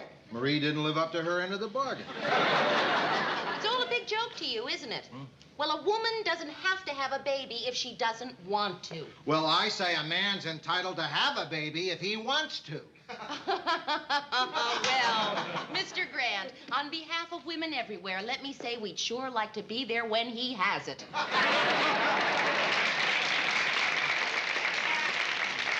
She's got you there, Lou. Hey, you two still fighting about Murray's having a kid? No, Ted, we're not fighting about Murray's having a kid. We are both staying out of this. We are both neutral, right, Mary? Right. Morning, everyone. Morning. Everything all right? Oh, yeah. You and Marie talk things over? Yeah, it's all settled. I'm moving into a hotel tonight. You're not going to a hotel. I won't hear it, but you're going to spend the night with me. It'll be terrific. You don't want to be alone. Thanks, Ted. That's very nice of you. Yeah, we'll have a great time. They're having a masquerade party in the recreation room tonight. And you can come as anybody you like. Except Batman and Robin, because that's me and Georgette. Wait till you see my Robin costume.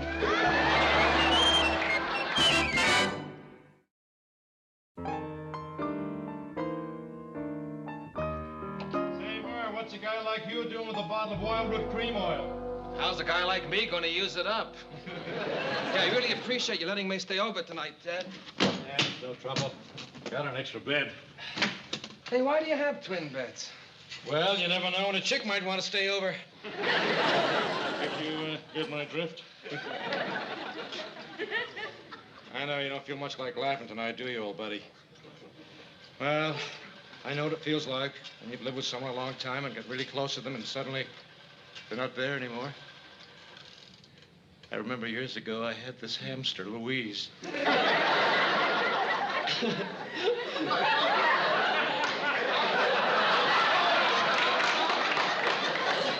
One day I came home. The cage was tipped over and she was gone.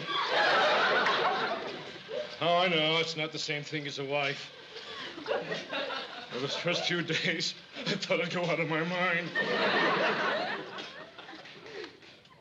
You know how I got over it? I went right out and got another hamster. You see what I'm getting at, Murray? No. What's your point, Ted? I think you ought to go out and get a hamster. Anyway, it's not like I left Marie for good. I mean, I just thought we should have a little cooling down period, a little time to think things over. In fact, I'm going to call her right now. Murray, I know it's your life and I don't want to get involved, but I think you're an idiot if you call Marie. Don't you see it? You're both engaged in a battle of wills. You want a baby and she doesn't. The only question is who's going to give in first. And remember, you're the man. You're the strong one.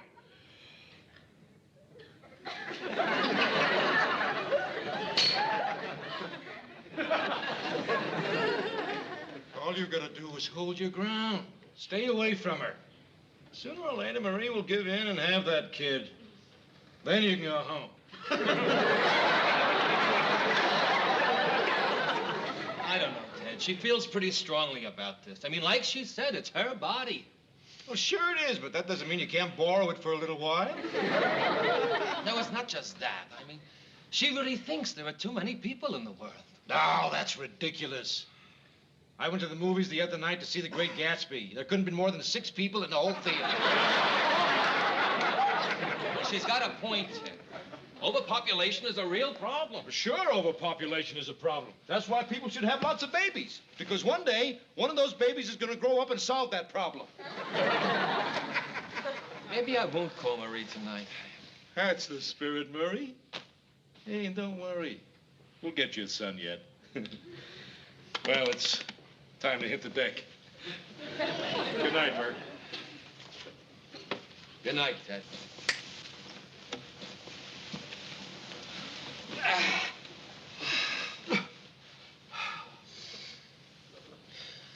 I hope and pray.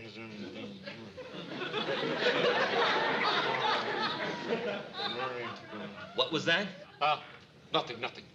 Ted, were you praying? Well, a little. It's a habit I got into when I was a kid.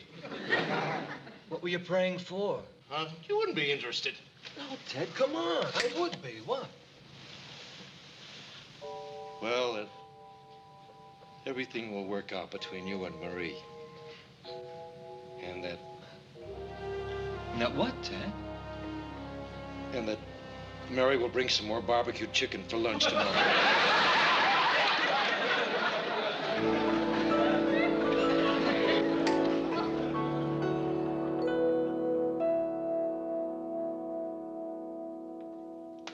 That had to be one of the worst restaurants you and I have ever gone to. Well, there was one advantage. We got home early. True. I'll be right back. You want to try to remember where we were? Mary, you gotta help me.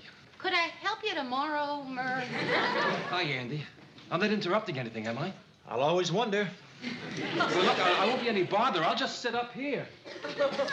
You see, Andy, my wife and I had a big argument, and I don't have any place to go. Murr, I thought you were staying with Ted. Yeah, that was last night. I'm not going to go through that again. He woke me up at 3 o'clock in the morning and asked, do you want to have a pillow fight? Murr, what's on your mind?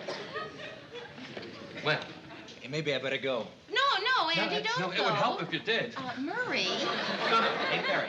It's all right. Listen, I'll talk to you tomorrow, huh? Hey, look, I'm really sorry about this. Why don't you two go out tomorrow night? Well, I can't. I'm busy. How about the night after? I play poker. What about Friday? It's a date. Good night.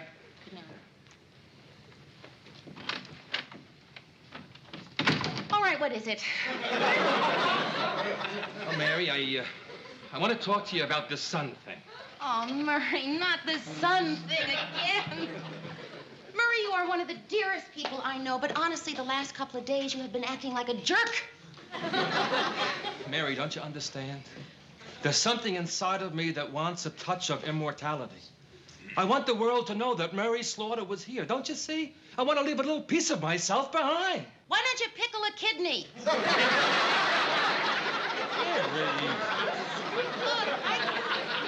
I can understand you're wanting a son, but what I can't understand is what you're putting Marie and the girls through because of it. No, neither can I. I guess it was something that Ted said that made me realize I was wrong. What'd he say? He said I was right. Well, Murray, if you realize you're wrong, why don't you tell Marie? Because I've gone too far already. After all this, how can I just pick up the phone and tell her I was wrong? Murray, you told me. Go on, call her. Okay.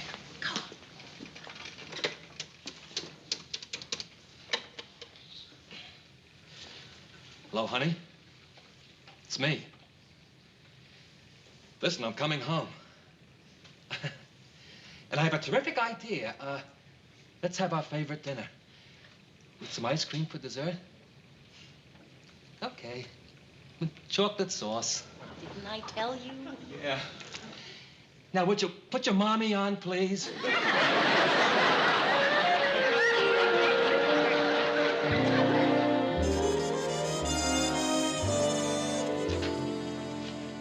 Where's my lunch? He'll be here any minute. Murray's not in yet. It's 1 o'clock. No, he called a few minutes ago. He said he had a meeting at his lawyer's. He's not having trouble with Marie again. Oh, no, I don't think so. I had dinner at their house a couple of nights ago. They seemed perfectly happy. I hope you're right. What are you eating? Chicken? Thank you. Say,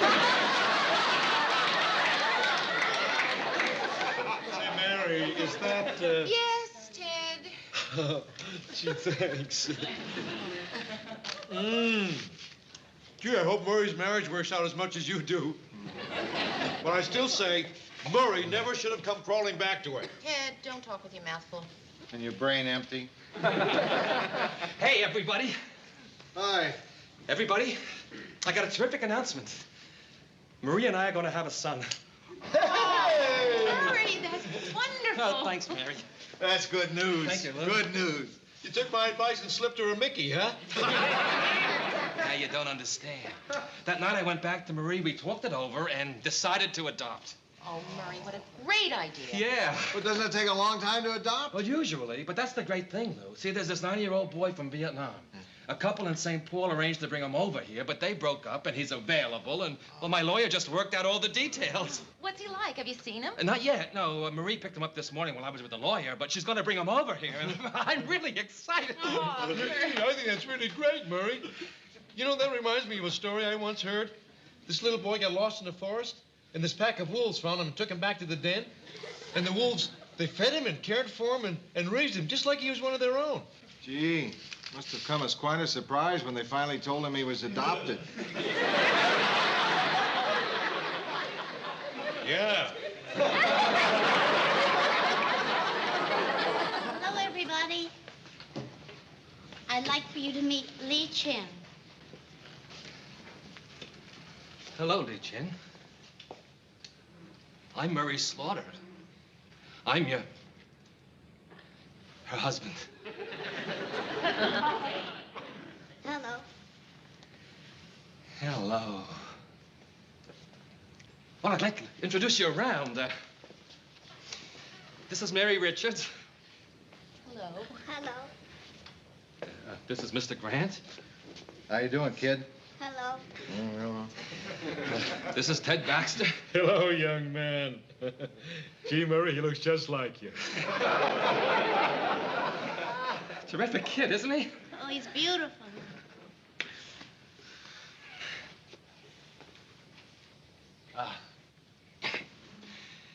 He wants me to take him to the bathroom.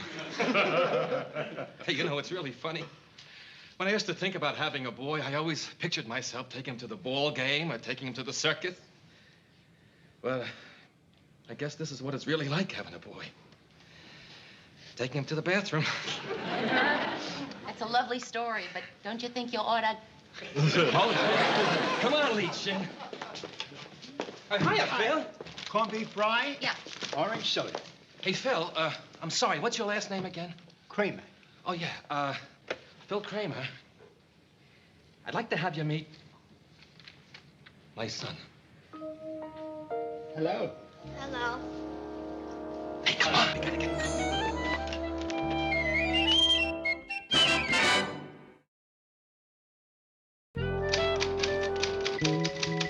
Terrific.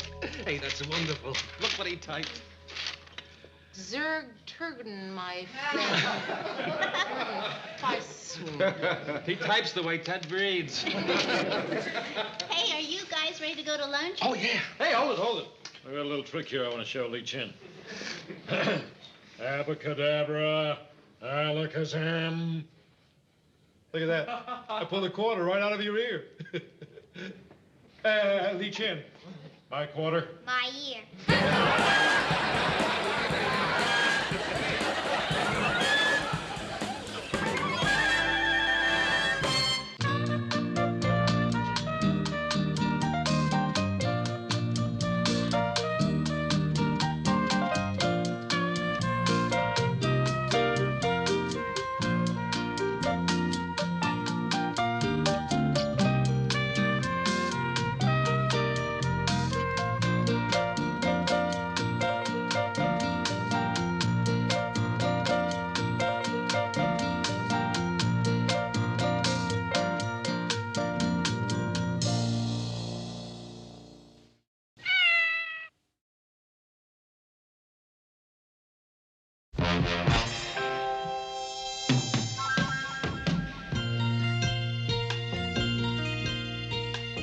Who can turn the world on with her smile?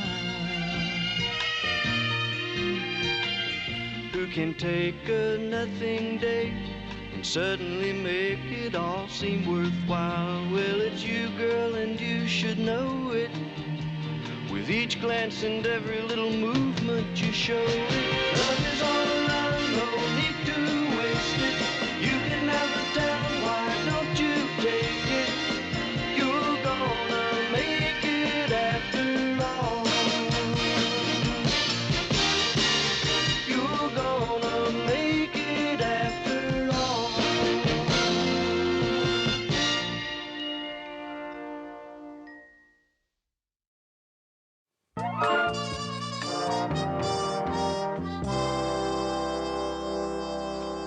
Okay, Phil, you and Lars have a wonderful trip. And don't worry about Bess. I'll look after her. Okay, bye-bye. Phyllis and Lars taking a trip? Yeah, for a whole month. Oh, where are they going? Well, she just said that they were going to search for America in the wake of Watergate. Gee, I hope they find it.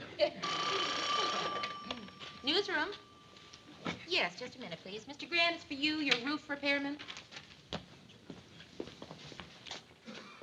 You stink.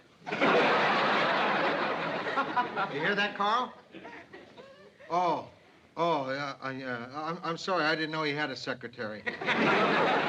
Yeah, I'll hold. Hello, Carl. I just left a message with your secretary. Why weren't you out there yesterday? Well, be sure you get out there today. You can't miss the house. It's the one with the rainbow in the living room.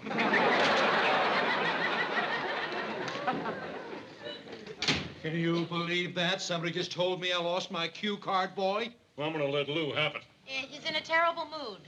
I'll wait till he feels a little better. Then I'll let him have it. I mean, how could he let him promote my cue card, boy? He's the best cue card boy I ever had. But, Ted, it's not that hard to hold the cards. You'll find somebody good. I mean, anybody can do it. Mary, if anybody could do it, I wouldn't have fired the last 7 guys at this station alone. There was one guy who moved his finger too fast. This is Ted Baxter with the news. There was one guy who moved it too slow. This is Ted Baxter. Then there was a nervous guy. This is... But Harvey had the perfect finger. I'll get it, I'll get it. Ted. I said I'll get it. Cha-Cha Charlie, the DJ who pays, answers calling when at all. Isn't this the radio station gives away all the money? Oh. Well, who is it?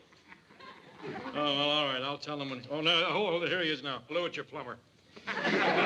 Lou, I'd like to talk to you as soon as you're feeling terrific. Hello. Yeah. Well, when can you come? What am I supposed to do till then? Thanks a lot. You feeling better now? Now I need a plumber for my house. What's wrong? My grandson made a wonderful discovery over the weekend. You cannot flush a banana.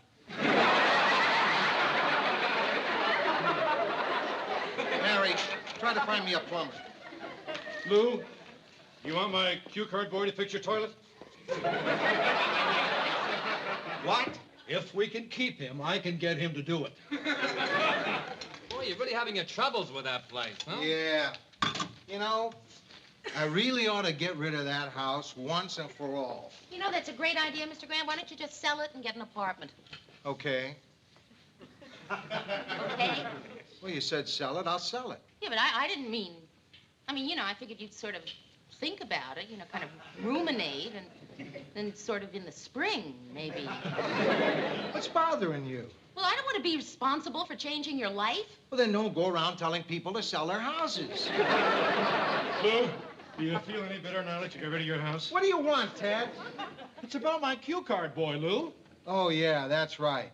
Mary, hire somebody to do idiot cards for Ted. Don't call them idiot cards. I resent that. They're called cue cards. I'm sorry, Ted. Mary, hire somebody to do cue cards for the idiot.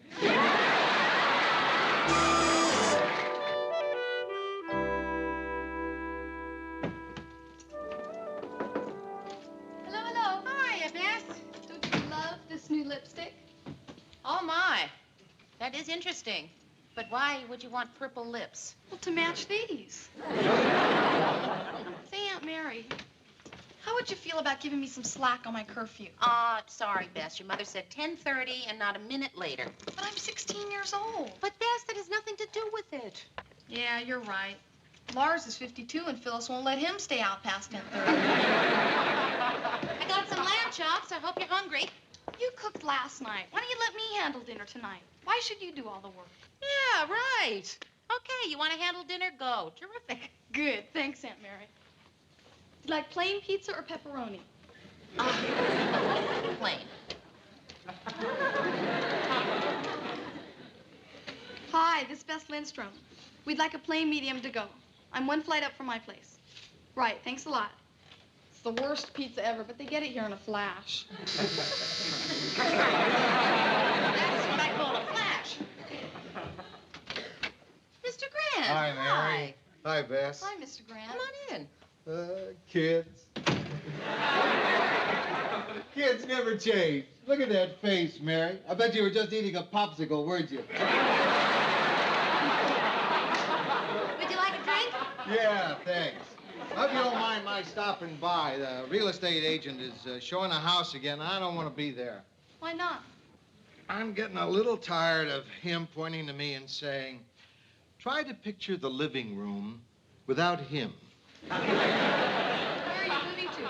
I don't know. I'm looking for an apartment. Something like this would be real nice. I just want one room. I don't want to rattle around in 7 rooms. I want cozy. Hey, Rhoda's place is empty. Bess, it isn't cozy. I could look at it. Yeah, but it's locked. It's not cozy and it's locked. And Phyllis has the key and she's in Las Vegas. And, you certainly don't want to fly all the way to Las Vegas to get the key, do you? But Aunt Mary, I'll be glad to go downstairs. Bess, dear. Can I see you in the kitchen for just a minute? There's something I want to show you how to work. Okay. Mr. Grant, what I was going to say is I have an extra key downstairs if you want to look at it. Bess, here. What do you want to show me how to work? This. Bess, I'm not sure that you're the right person for me to talk to about this, but Even though Mr. Grant and I are really good friends, I just don't want him living one flight above me. I understand. You do? You don't think it's crummy of me to keep him from an apartment he might like just because I'm concerned about my privacy? No, I think everything you do is wonderful. Boy, Beth, maybe you are the right person for me to be talking to about this. See, it's just that I want to keep my home, and the office, you know? Yeah, it makes a lot of sense. Yeah, Beth, no doubt about it. You were the right one for me to talk to. I can tell Mr. Grant I can't find the key. No, I don't want you to lie to him. Well, then why don't you just tell him you don't want him to move in? Because I find it very difficult to say no to people I'm close to. Hey, about my 10:30 curfew, couldn't No.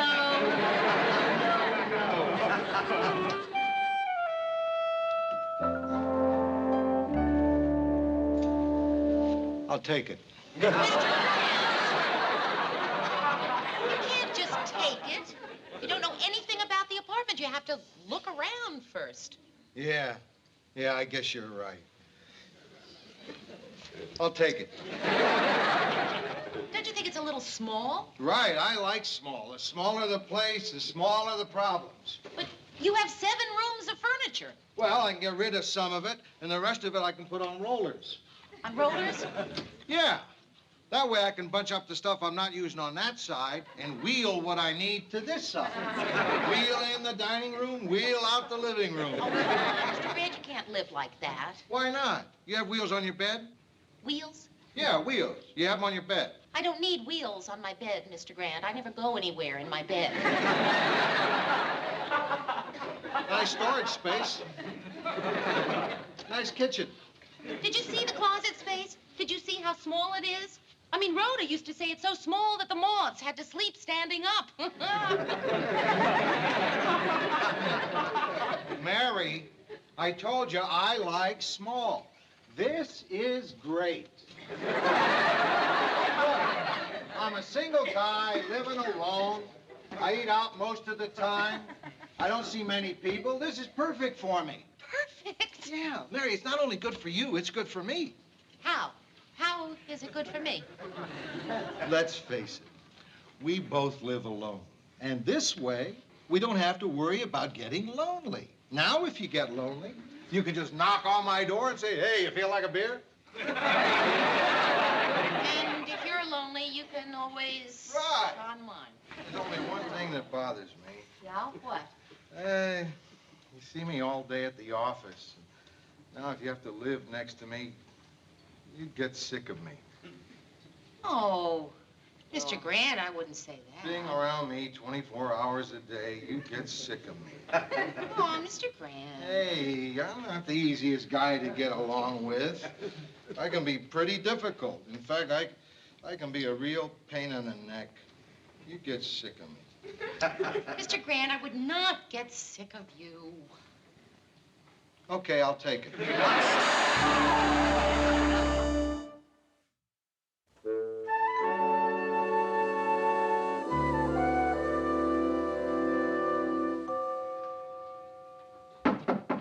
Come in. Say, Mary, can I see if your TV's working? I'm having trouble with mine. I don't know if it's a set or the aerial. Yeah, sure. How's it going up there? Settling in all right? Yeah, I really like it up there.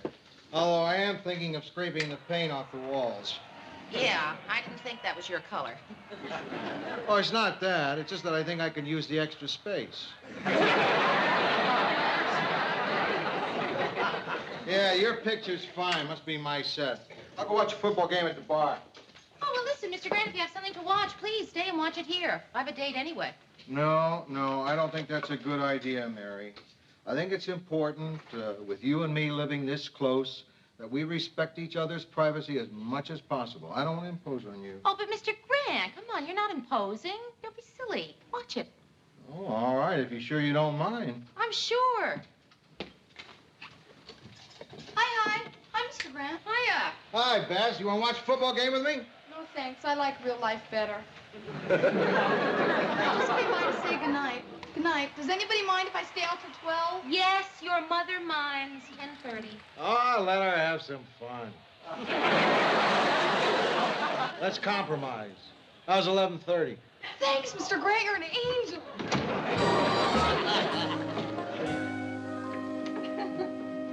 Oh, David, I had a terrific evening. Thanks. So did I. Would you like to come in for some coffee? Yeah, sure. Hey, Mary. Could I ask you a personal question? Yeah. Who's that man sleeping on your couch? Mr. Grant. Oh, Mr. Grant. Who's Mr. Grant? My boss. What kind of work did you say you do? Mr. Grant. Mr. Grant? I can't wake him. Here, let me try. Mr. Grant? Mr. Grant? Mr. Grant?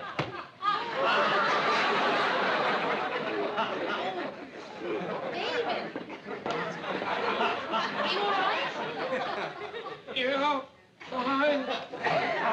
Hi, Mary. Have a nice evening? Hi, I'm Lou Grant. David Boyd. How are you? Fine. Mr. Grant, you just punched David I did? when he woke you up. Oh, I'm sorry. I must have been dreaming about the war.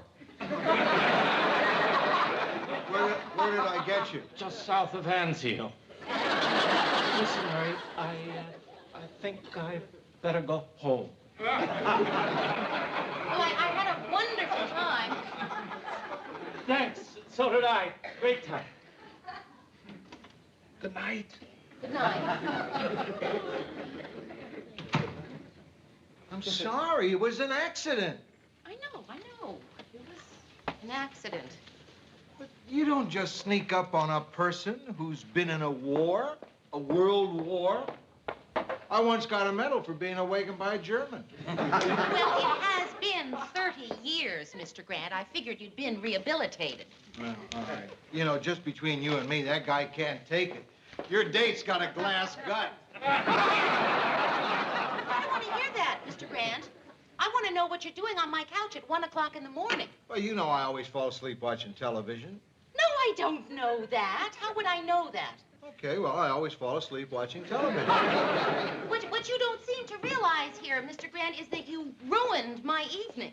I don't think I did. I might have ruined his evening. I didn't ask to watch television here. You invited me. I invited you to watch television, not to fall asleep on my couch. But you know I always fall asleep on the couch in front of the television I told you set. I don't know that. Mr. Grant, we ought to get something straight. What? At the office, you're my boss, but here at home, you're not. You understand that? Sure, I understand. I not only understand, I'm going home. Good.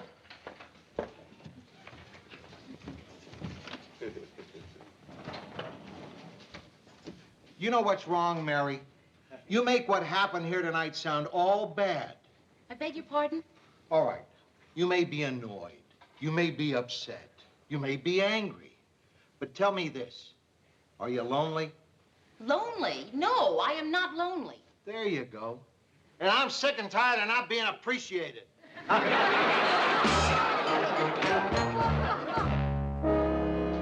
what did you do?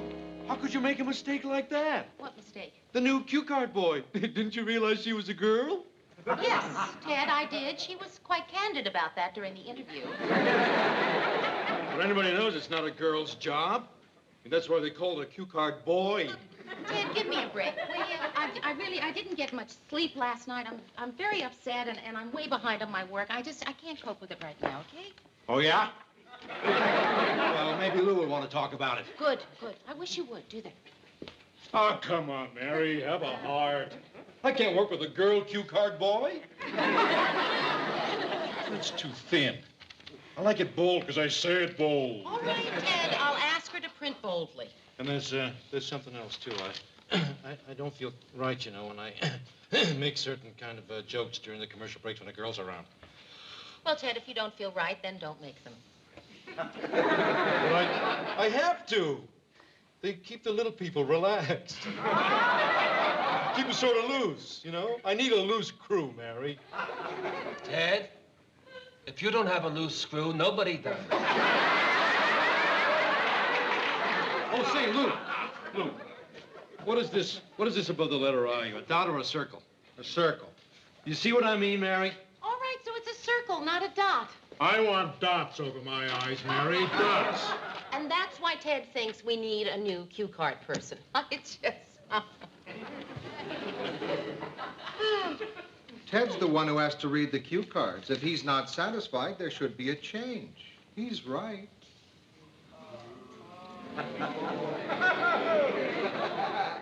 Why are you staring at me like that, Ted? I'm trying to figure the angles. What angle? Well, I figure you're telling me I'm right so that I'll get happy. Then you can make a fool of me. That's it, isn't it? No, that's not it. You agree with Ted? Sure. He agrees with you. He really does.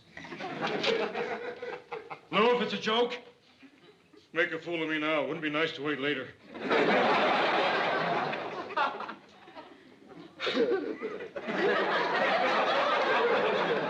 He really agrees with me. Mary, has the weather bulletin come in yet? Why? I have a strange feeling that hell just froze over.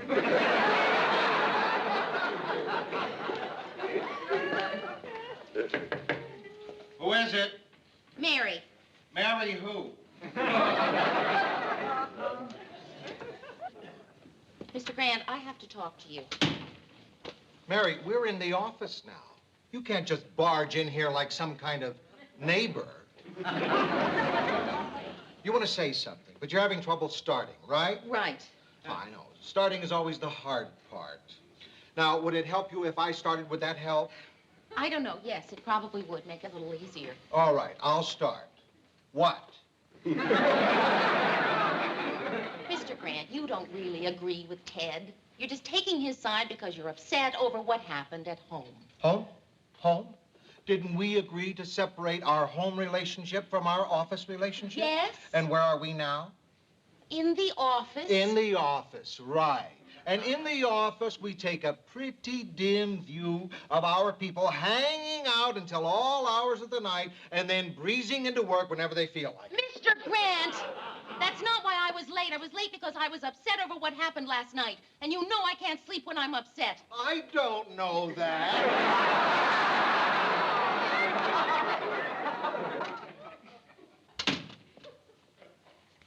Well, what is it, Ted?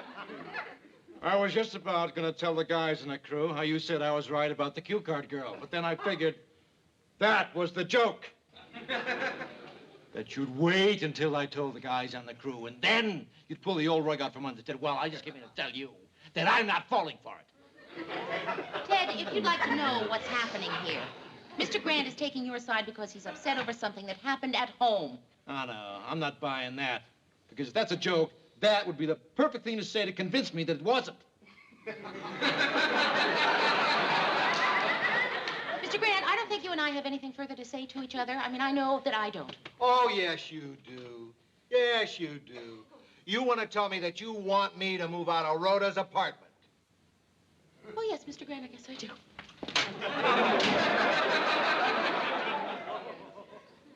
She left because she couldn't keep a straight face, right?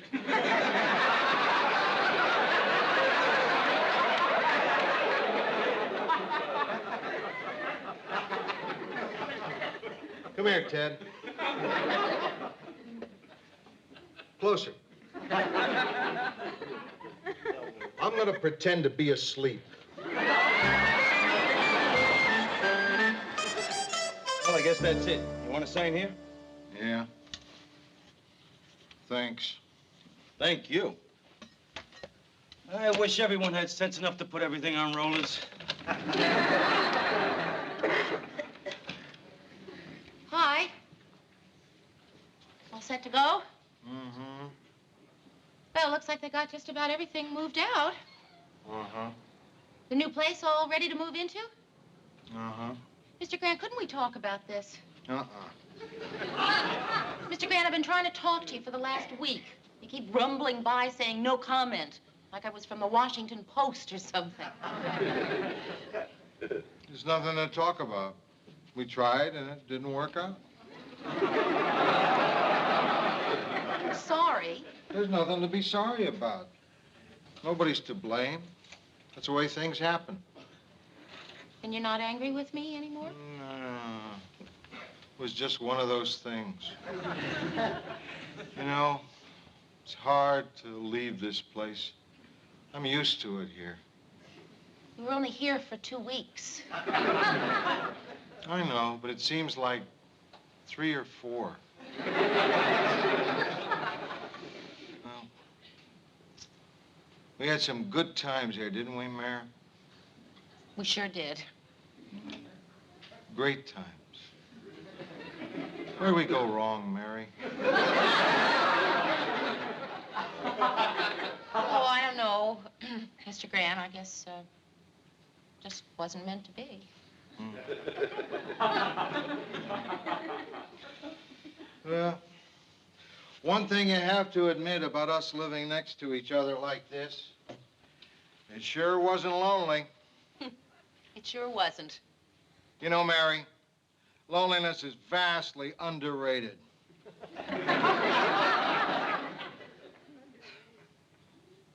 Goodbye, Mary. Goodbye, Mr. Grant.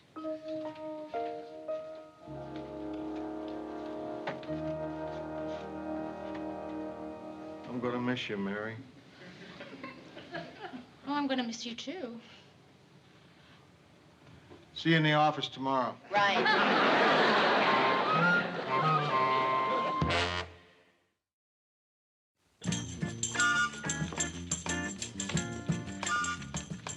You know, Mary, I was thinking about that business with the cue card girl.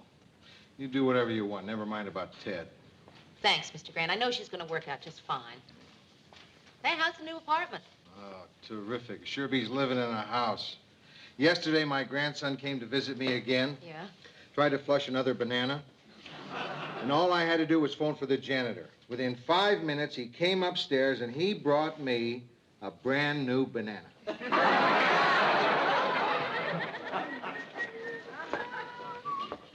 Hi, Lou. Hi, Mary. Hi.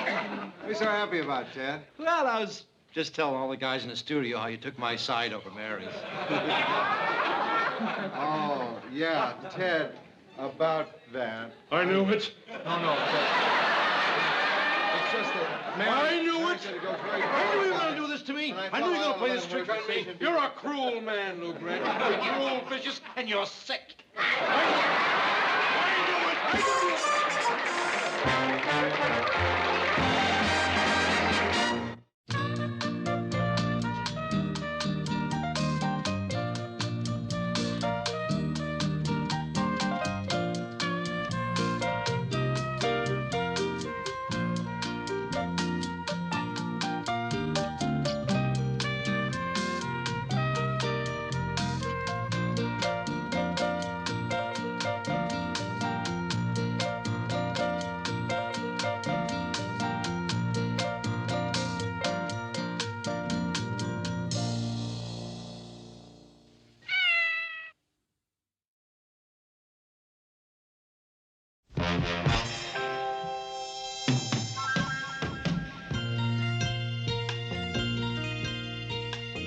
Who can turn the world on with her smile? Who can take a nothing day and suddenly make it all seem worthwhile? Well, it's you, girl, and you should know it. With each glance and every little movement you show it. Love is all around, no need to waste it. You can have the town, why don't you take it? You're gonna make it after all. You're gonna make it after all.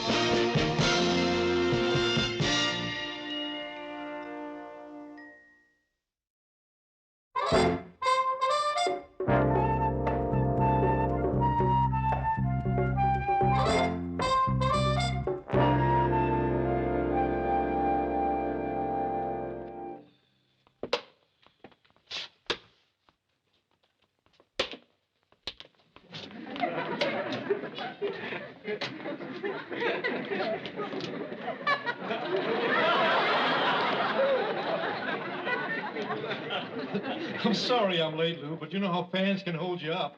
Yeah. It took Ted hours to find one.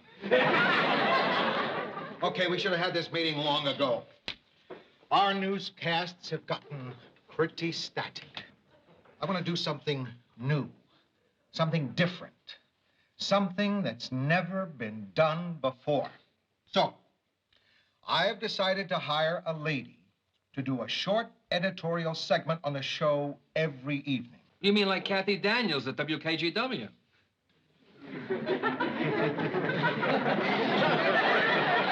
Yeah, something like that. She'll do special interest And items. Sylvia McMahon over Channel 6, says she's another one. On that order, yeah. To broaden our appeal. And what's that girl's name at Channel 3 and 11? Broaden our appeal and make our news more Christian. Why would we want to make our news more Christian, Ted? Martha Christian. She's the one at That's 3 the and one. All right. So it's been done before. That doesn't make it a bad idea. News from the woman's point of view. Well, Lou, why can't I do it? Ted, what Mr. Grant means is that a woman will provide additional insight without taking away any of your own unique and invaluable qualities. Well, do you have any particular woman in mind, Lou? No.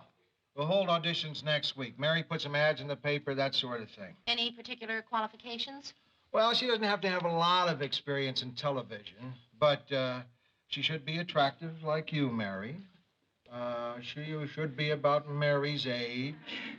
Bright, well-dressed like Mary. Well, why not just ask Mary? She's wrong for it. Okay, that about wraps up the meeting. Okay, I'll get on this right away. Yeah, I want to help Mary screen the candidates. Say, Lou, how much are you paying her? Don't worry, Ted. It's going to be less than what you make, around $15,000. It's worth it to give the show a new look. Lou, I could give you that new look and save you 5 big ones. What are you talking about? For $10,000, I'll grow a beard. Get out of my office. How about a mustache for 5? Ted! Come on, Lou, give me a break. Sideburns for 2? Ted, you just listened to me describe the kind of woman we're looking for. In that entire description, did you hear anything about a beard, a mustache, a sideburn? I'm just trying to help, Lou. Don't slam the door, Ted. I'll pluck my eyebrows for $100 now.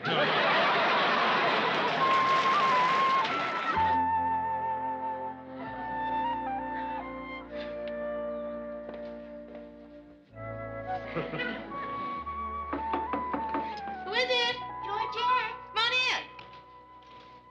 Hi, Mary. Hi. I hope I'm not disturbing you. Please tell me if I am. No, you're not disturbing me. I'm not sure you'd tell me if I were. Yeah, I would. No, because you'd think you might embarrass me. And rather than embarrass me, you wouldn't say anything. You're so nice and patient and kind.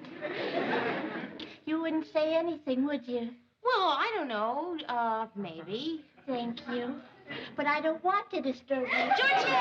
Come here. You're not disturbing me. I'm all yours. What can I do for you? Oh, sorry. 3 minutes are up. Can I have 3 more? No, Georgette, really. I just washing stuff. Just timing it. I like the way you stuffed your hat. Thanks. What do you want to see me about? I want to talk to you about the lady newscaster. Ted said she, didn't he? No, he brought me. He's downstairs in the car, but you're not supposed to know. Okay, I don't. So don't ask why doesn't he come up. Won't. It's lucky you have 2 chairs that far apart.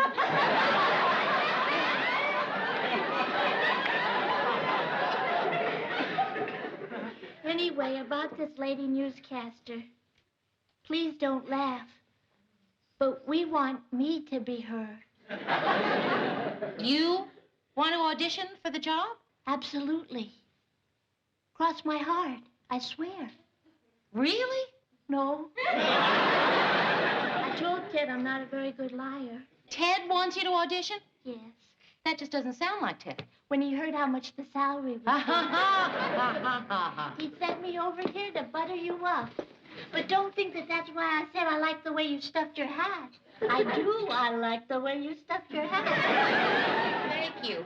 Georgette, I just can't believe that you'd want to audition for that job. But I don't. That's what I told Ted. I said, Ted, I don't want to audition. And he said, why not? And I said, that's just not me. And he said, then who is it? And I said, Mary. Me? You'd be perfect, Mary. You're just what you're looking for. No, Georgette, come on. I'm a behind-the-scenes person. Although, I did do that editorial once, and I wasn't bad, was I? No, I didn't. You really think I should try out for the job? Yes, really. I said, Ted, I don't want to audition. And he said, why not? And I said, that's just not me. And he said, then who is it? And I said, Mary. Fine, and be prepared with 1 or 2 minutes of news copy. Well, no, it doesn't matter. Just anything that's comfortable. All right, fine. We'll see you then. Bye-bye. A lot of girls interested in auditioning? Ah, dozens. Hey, Mert, you remember what you said in the meeting yesterday? No. Yeah, come on, sure you do. You said some silly thing about hiring me for the job. Oh, yeah.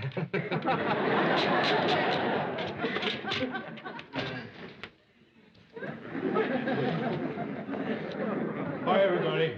Except Mary. Don't you want to know why I didn't say hello, Mary? No, Ted. All right, I'll tell you why. The reason I didn't say hello is I think it's pretty low. When a person asks a friend to go to another friend to do the first friend a favor, and the second friend tears the first friend's heart out. Oh, Ted, Georgette doesn't want the job. She doesn't think she has the talent. Oh, that's ridiculous. How much talent does it take? Hey, wait a minute, Ted. Wait a minute. You don't think that job requires a certain amount of skill? No, I don't.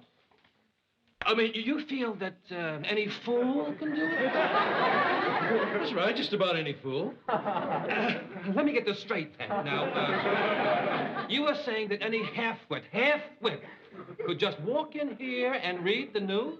That's right, just about any half-wit. But don't you bother to audition for the job, Marie. Lou wants a girl. I got you! I got you! I got you! I did it! I got him! I finally failed! I just lost a duel of wits to an unarmed opponent. Oh, Mr. Grant, do you have a minute? No. Oh, well, I'll just take a moment then. I don't have a moment, Mary. All right, very quickly then.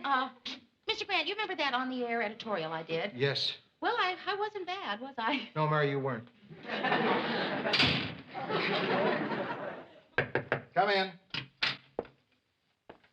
Mr. Grant, you remember yesterday you said you were looking for a girl like me for the newscaster job? Mm-hmm.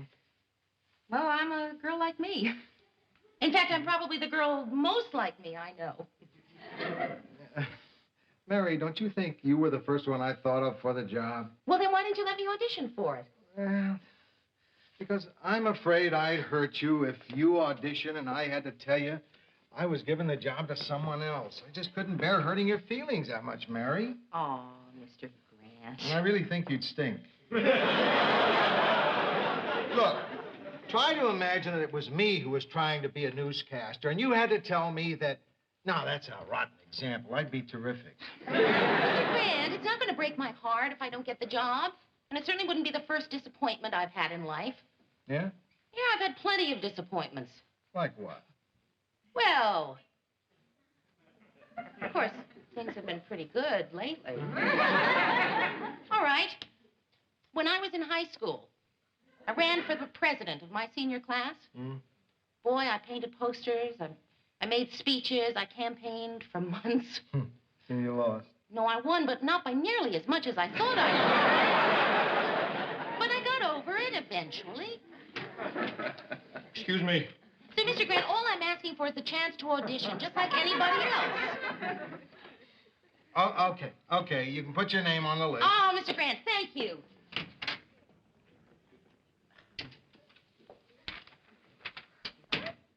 So I was right. Hmm? She did want that job for herself. I never would have believed she could be so sly, so cunning, so ambitious. Intriguing behind the backs of her very best friends. And all for an extra few $1,000s a year. She's my kind of woman.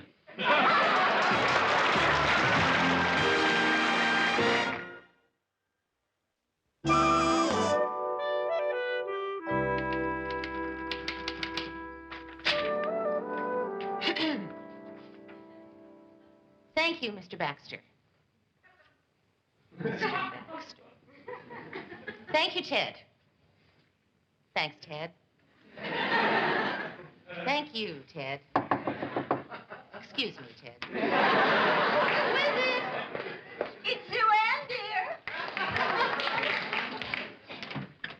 Well, what a nice surprise. I happen to be in the neighborhood. Doing what? Coming to see you. Oh, Mary, I love this apartment. I love what you've done to it. I haven't done anything to it. I know. That's your guts. Mary, I would kill for a cup of coffee. That's why I'm going to offer you one. Mary, I'll tell you why I'm here. I have decided to audition for that woman's point of view spot on your show. In fact, I've already prepared what I think is a very solid piece of copy on the recent mudslides in Alaska. How do you take it? Very seriously. I'm into coffee. Oh, coffee experts agree a good cup of coffee should always be savored just as it comes from the pot. Hot, rich, and black. I just have a little cream and sugar. Joanne, why do you want to be on our show? You're the happy homemaker. Yes. And the happy homemaker is very unhappy. About what? I have done that show every day since July 1963. Do you know what that means, Mary? It means I've been smiling for 11 years. I never thought of it that way. I want a job where I don't have to smile. I don't like smiling all the time. It's against my nature. Sue Ann, you're smiling. I am. Right now? Uh-huh.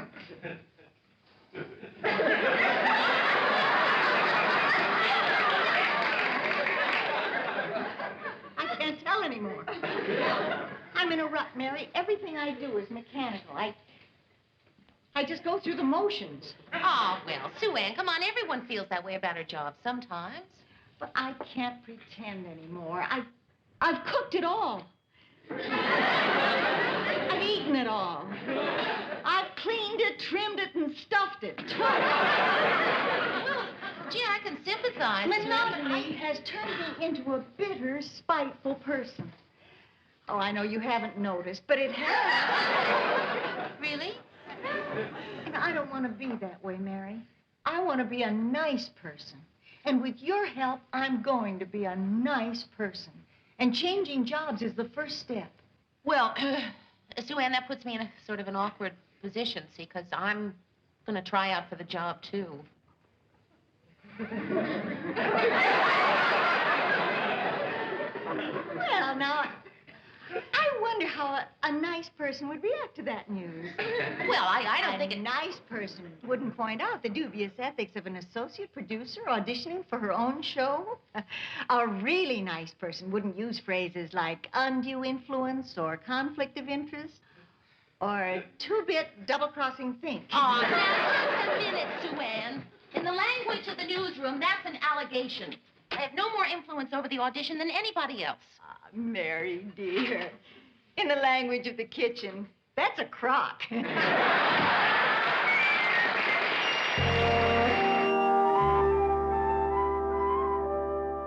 thus the repercussions of an upsurging inflationary spiral are as inevitable as they are catastrophic. You better believe it. And very well put, incidentally. That was a woman's point of view. Okay. Thank you. Bring in the next girl.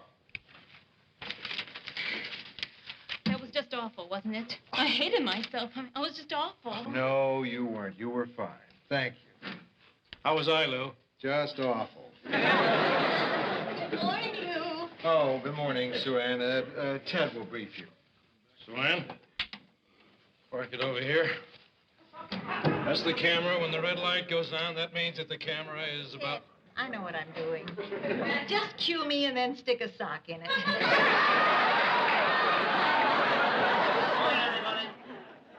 And action.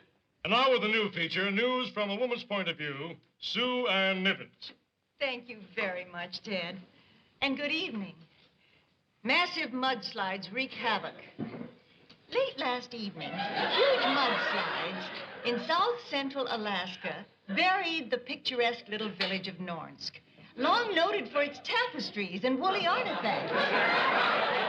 Apple-cheeked housewives bustling down the cobbled streets were swept away by slithering mounds of mud. Let's all hope that survivors remembered that stubborn grime can be removed with a blend of and cornstarch. Victims, plucked gagging from the slime, were treated at the high school gym, stunningly decorated for that night's prom, the theme of which is fun on the farm. Volunteers, dressed as cows and chickens, circulated among the injured, passing out hand-embroidered tea towels. Hot soup, always a nourishing basic, was ladled from a tureen concealed inside a huge pink papier-mâché pig. And now, back to Ted.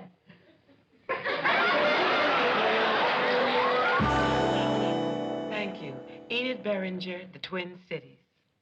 And that was a woman's point of view. Thank you. Okay, everybody, let's break for 5 minutes. Mary's next. Mare?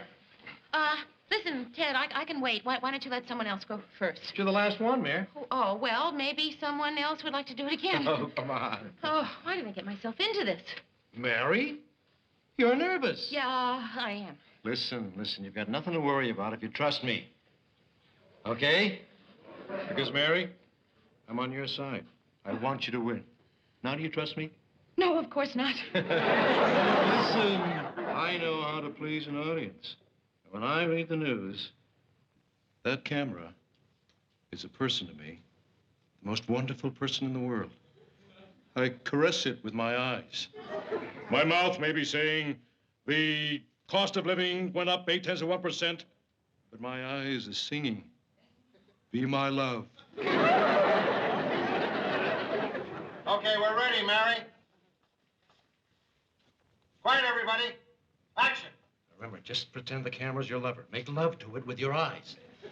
And now a woman's point of view with Mary Richards. Thank you, Ted. It's been 10 years since Congress passed the 1964 Civil Rights Act. Eyes. None of the 5 agencies of the federal government has done anything to enforce it. Mary, whatever you got in your eye, you want to get it out?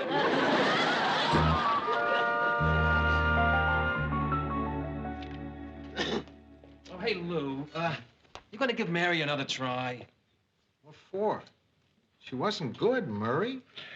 I wish she had been. I wish she'd been terrific, but she tried twice and she wasn't. I know, but she was nervous. Just don't know how I'm going to break it to her. You wouldn't like to, would you? Sorry, Lou. I'm no good at breaking bad news. I still haven't told Marie I'm going bald.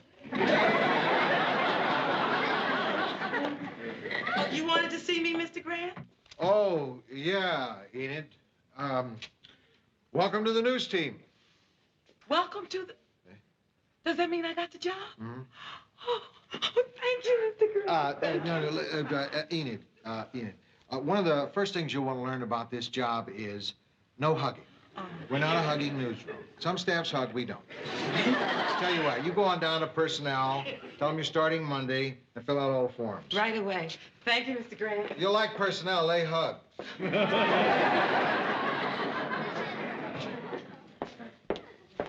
So, Mr. Grant, any decision? Not yet. Well, I wasn't rushing you, just, wondered if there was any kind of decision.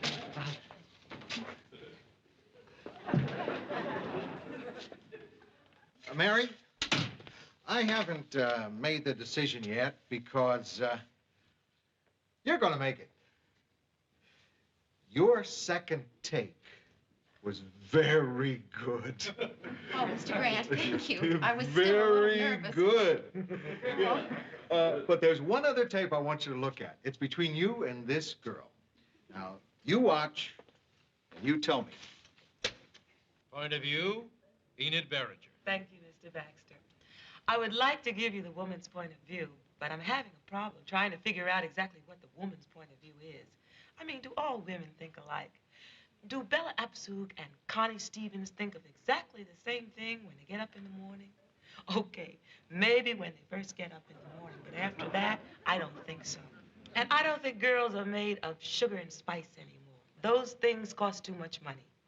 But if WJM is interested in hearing my point of view, I would be very happy to try and give it to them. Thank you. Enid Behringer, the Twin Cities. Okay, Mary. There you go. It's between you and Enid. I'll go with whatever you decide. Now, who do you think should get the job? Wow, Mr. Grant, that's a really tough decision, isn't it? But I have to go with me.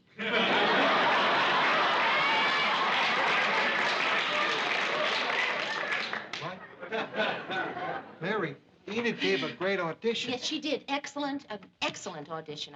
Maybe even better than mine. Oh, but, no. I mean, how many times can she go out there and say that? Say what? That there's no such thing as a woman's point of view. I mean, that's a cute idea. Really cute, really cute. But what's she going to do the next night? And Besides that, Mr. Grant, I've got the newsroom experience. You know, an audition isn't everything. I mean, she was good, really, really fine. But I think all the factors considered, I got to go with me. Mary, come in. Oh, hi, Mary. Hi.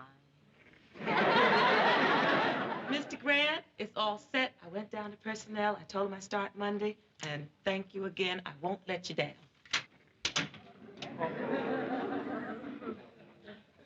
All right.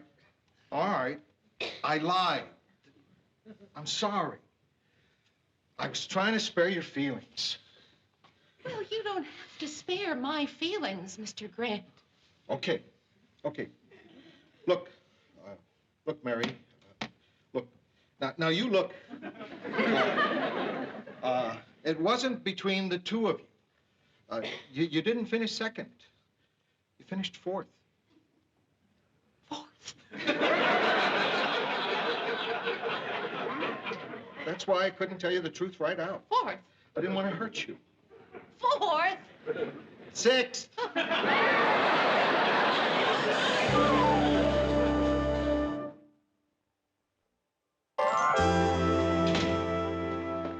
Excuse me, Mary. Gee, I was so excited I forgot to ask what time I come in Monday. Well, 10 o'clock will be fine. Thanks. Oh, Enid, listen, I'm really glad you got the job. I thought you were just terrific. Congratulations. Thanks, Mary.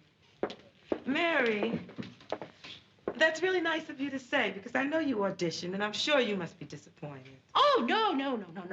I never really expected to get the job at all. No, I'm a behind-the-scenes person. I really just did it for the fun of it, you know. I didn't want the job. Mary, you want to go have a drink? Yeah, I would like Okay. to. Good night, Mary. Good night. Oh, hi, Mr. Baxter. Do you remember me? Sure, you're the black one.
This is important. Sit down.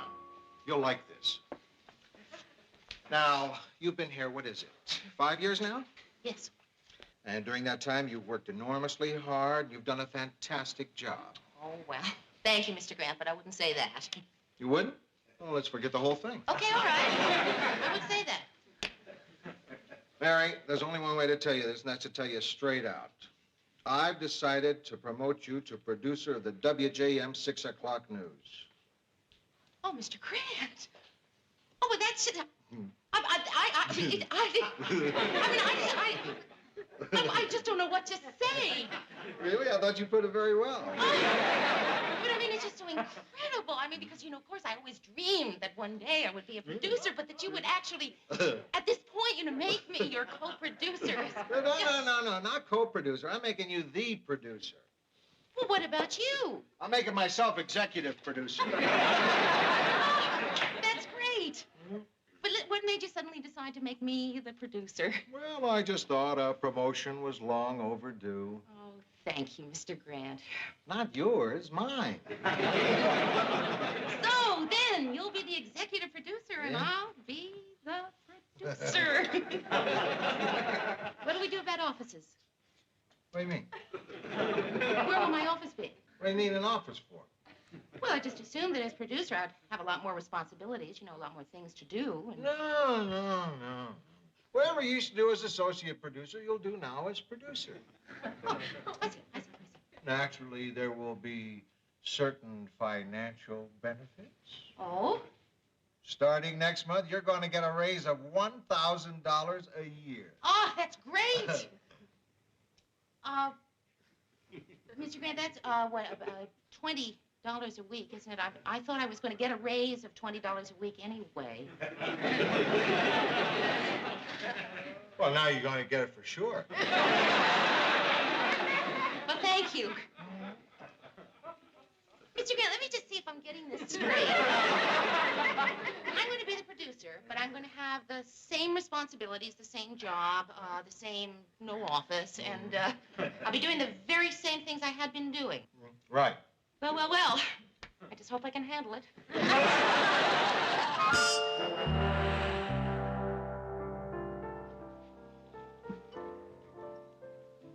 Mary?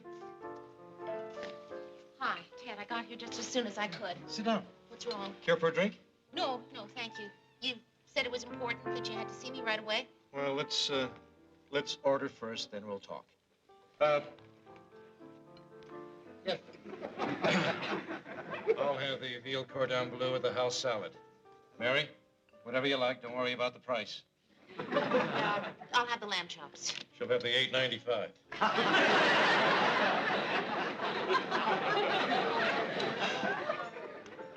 Now, Ted, will you tell me what it is? What is?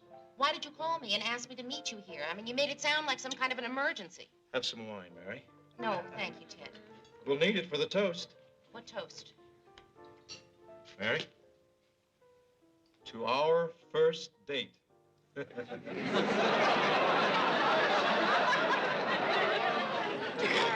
What? Our first date. To us, Mary, and to many more wonderful evenings like this. Ted, is this your first bottle of wine? Mary, you and I have worked together in that office for 5 years. I'm an attractive man. You're a reasonably attractive woman. You can't deny you haven't had thoughts about me. Oh, yes, Ted, I have had thoughts. I know you probably figured me being who I am and you being who you were, that I was too far above you. Now that you're a producer, it's a whole new ballgame. Well, Ted, I'm very, very flattered, but, and this is a big but. I don't want to date you. Well, I'll tell you what, Mary.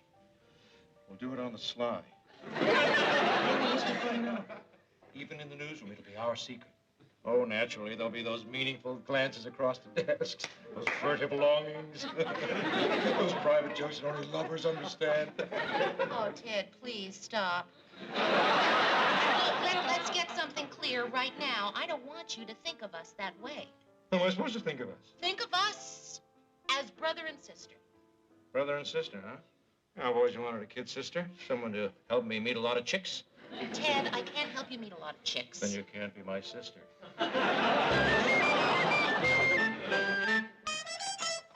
Well, thank you for dinner, Ted. It was a lovely, lovely evening. Oh, it's my pleasure. Did you enjoy the lamb chops? Yes, very much. Very nice. Well, I've got an early day tomorrow. Well, good night, Mary. Good night. Mary, who's that man in your living room? Ted, there is no man in my living room. There is now.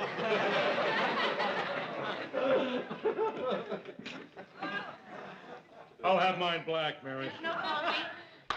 Well, tea will be fine. There's no tea. Oh, just a glass of water. There's no water. Mary, you trying to get rid of me? Look, Ted, it's just that I'm tired, and I've got a big day tomorrow. Okay, sure. Say no more. I'm on my way. See you tomorrow.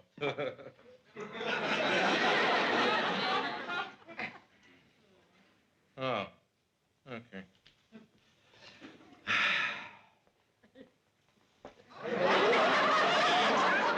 What are you doing? Don't you want me to kiss you goodnight? No.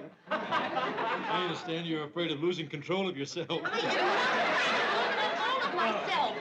You're already losing control. Ted, I just don't want to kiss you goodnight, all right? Well, if that's the way you feel, why did you go out with me in the first place? Ted! All right. You don't have to kiss me goodnight if you don't want it. I'm not going to argue with you. I respect you too much to wrestle with you. Thank you. After all, you don't have to give me a goodnight kiss just because I bought you a $32 dinner. So forget the goodnight kiss. After all, what's a goodnight kiss? Just a small token of friendship. Just the way one person has of saying to another person, I like you, person.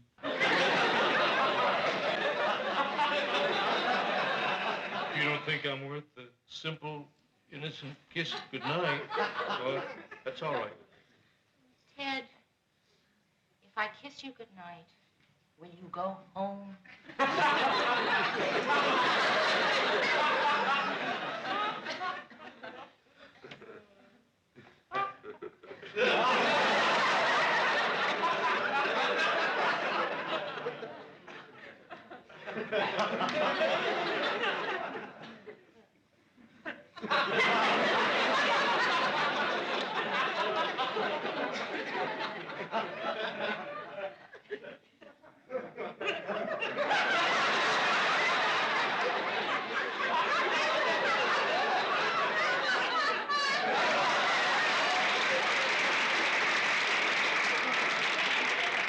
The woman hasn't been born who can resist Ted Baxter.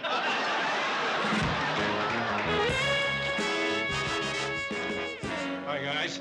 Hey, where you been all day? We go on the air in 20 minutes. I told you, Lou, I was guest speaker at a veterans group luncheon. Oh, yeah. How'd it go? Great. They were sitting on the edge of their seats. Probably because of their old war wounds. Where's Mary? Oh, she's in editing. Oh, I'll just leave these candies on her desk. Maybe I ought to write her a note. Dear Mary, I'll always remember last night. Love, Ted.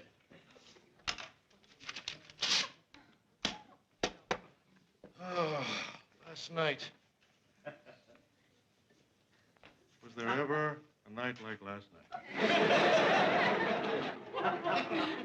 Mm-hmm.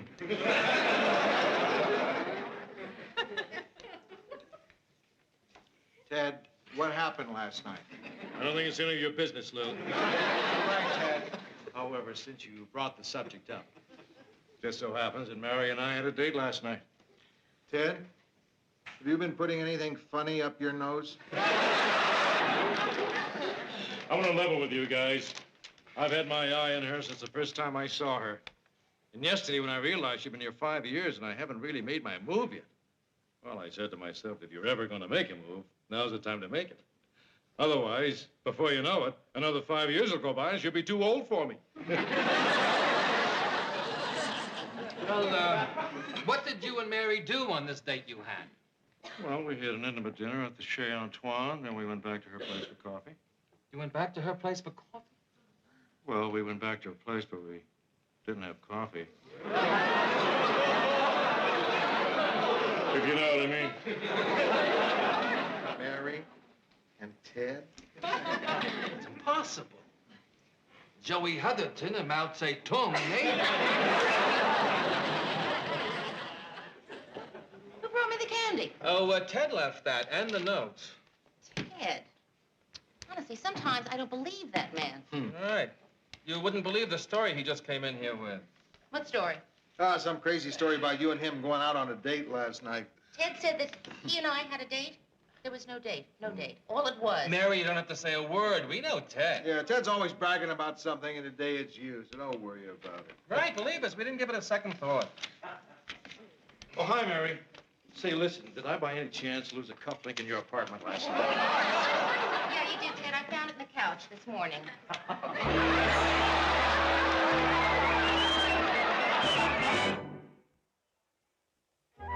Would you give me a hand with this cufflink? It's kind of tricky. Just make sure that Porky Pig is facing out. Talk to you for a minute, please. Oh, excuse us, guys. Look, Ted, I'm not quite sure how to put this. Oh, you mean about the candies? Listen, nothing's too good for Ted Baxter's woman. Ted, I am not your woman. That's right, Mary. Play hard to get. I love to throw the chase. Ted, there is no chase. There's no thrill. No chase, no thrill. There's not going to be. Ted, nothing happened last night, and I don't want you going around giving people the impression that anything did. Say no more. I'm gonna zip up my lips and lock the zipper and hide the key. Oh, there they are. WJM's own little lovebirds. What did you say to Sue Ann? Oh, I'm sorry, Mary. Do I know something I'm not supposed to know? Sue Ann, let me get something clear. Oh, Mary, you don't have to. The blush in your cheek speaks for itself. Isn't it wonderful that two people who for 5 years have shared nothing but a businesslike respect and admiration for one another, between whom no word of love has ever passed, should one day awake and discover they have the hots for each other?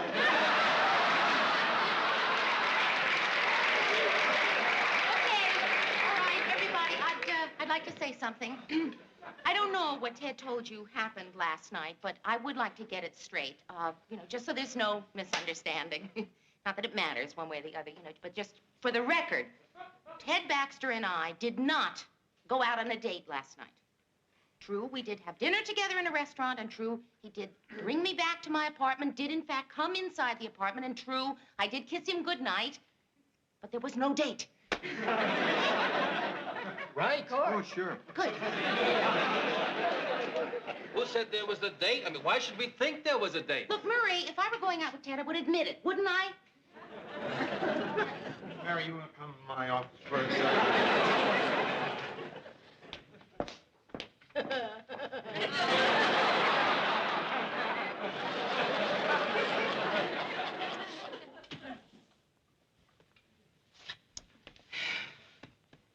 Mary, I'm going to tell you a little story. When I was in the Army, I had to bunk under this guy who used to get these great packages of food from home. One week, he got this giant salami. And the next day, everybody in the barracks went out on this hike except me. I had the flu. Anyway, when this guy got back to the barracks, he found that his salami was missing. Now, he never accused me or anything, but I could see it in his eyes every time he looked at me. He figured that I was the one who stole his salami. Finally, one day, I couldn't take it anymore. And I went up to him and I said, Bernstein, tell me the truth. Do you think I took your salami? Do you really think I'm a salami thief? And he said, yeah. So I punched him in the nose. You see my point, Mary?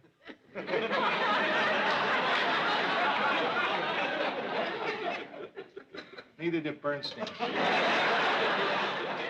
So I went out and bought him a salami, which of course convinced him that I was the one who stole his.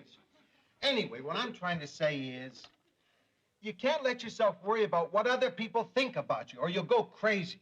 Look, you know what happened between Ted and you. Nothing happened between Ted and me. All right, you know what didn't happen between Right, you but and... I would like to know that everyone else knows that nothing happened. The point is, who cares what anybody else knows or thinks they know? It's over. Forget it. You're right. It's over, forget it. You're right, of course. Thank you. Right. Hey, Mr. Grant, did they ever find out who stole Bernstein's salami? I did. Hiya.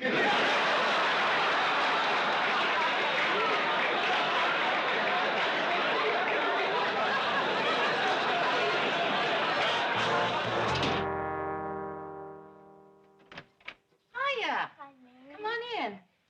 I'm sorry to bother you. No, you're not bothering me. I have to go out tonight for the journalism class. Do you want to see me about something in particular? Yes. You want to tell me what it is? Yes. Does it by any chance have something to do with Ted? Yes. Has somebody been telling you things about Ted and me? Yes. And that's what you wanted to talk to me about? Yes. Oh, wow, I'm glad I got that off my chest. Georgette, I am not interested in Ted. How could I possibly be interested in Ted? I mean, how could anybody... Georgette, what I'm trying to say is that if I worshiped Ted, I wouldn't get involved with somebody you care about. Oh, Mary, I'm so glad to hear that. Well, listen, I got to get to that class. There's coffee on the stove if you want it. Oh, thanks. I've got to go home. Bye-bye. Bye. Georgette, could you answer that for me? Sure. Oh, hi, Georgia. I brought you some flowers. It's all right, Ted. Don't try to pretend. I can see how it is. And, Ted, maybe I'm just a fool. But I want you to know, if it doesn't work out, I'll take you back. That sounds fair. Georgette, who was that? Ted, Hi, Mayor. what are you doing here? 3 guesses?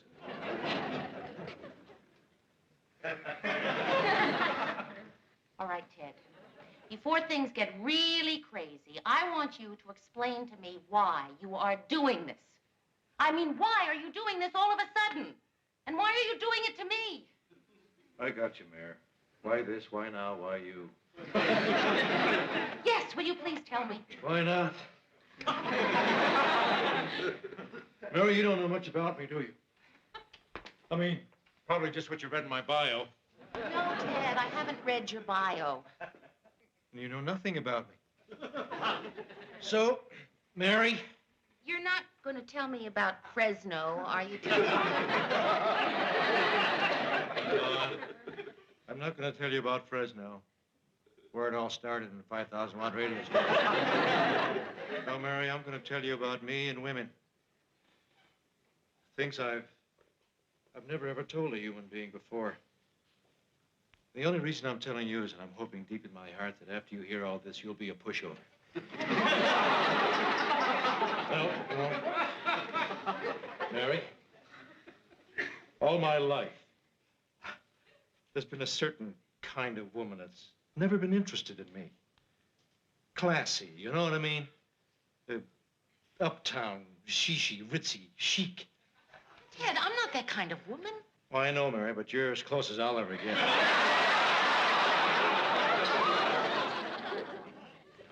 I know. And Georgette's really better for me than you are. Just Just once, I'd like to prove that I can get the kind of girl like you. But, Ted, you didn't get me. But nobody else knows that.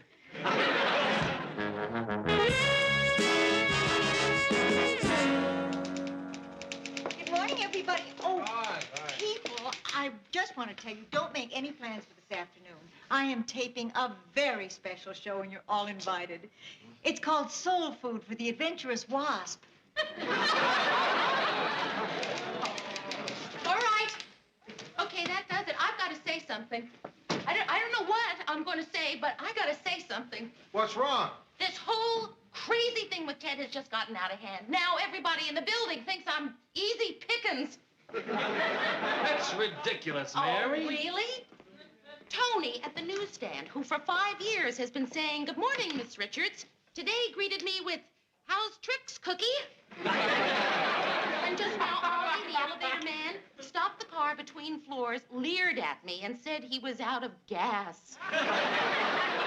So what's the big deal? Ollie has to be at least 85 years old. No wonder he's out of gas. Go ahead, laugh. But to me, this happens to be very serious. I know I shouldn't care what people think, but I do. I can't help it. That's the way I am. I wash my hair before I go to the hairdresser. If somebody's stomach rumbles, I'm terrified that people will think it's mine.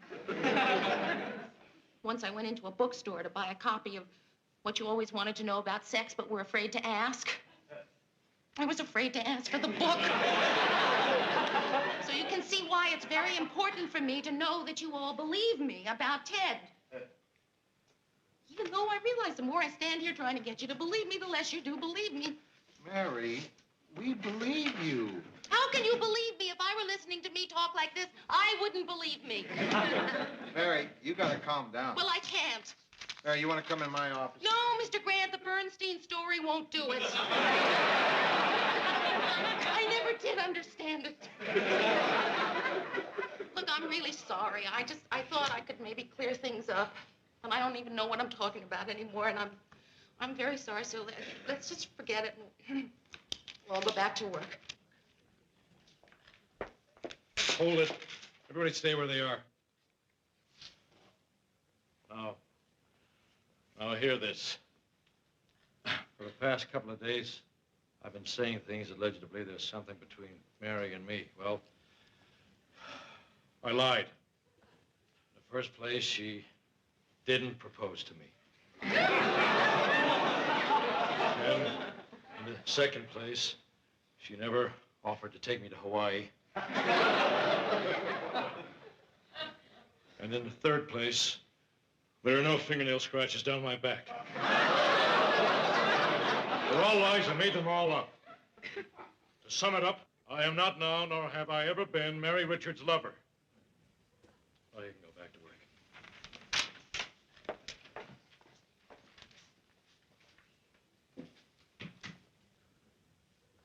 Okay, Mary? Well, I realized that was very hard for you to do, Ted. Well, nobody's gonna mess around with my little sister. And if anybody ever gives you any trouble, you just come straight to yours truly, okay? I mean anybody. Even me.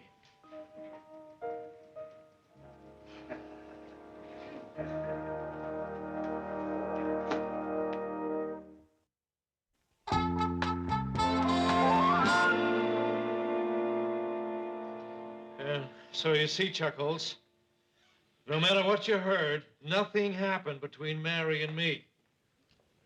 And I want to apologize if I said anything to give you the wrong impression. Right, okay, I'll see you. 4 down and 53 to go.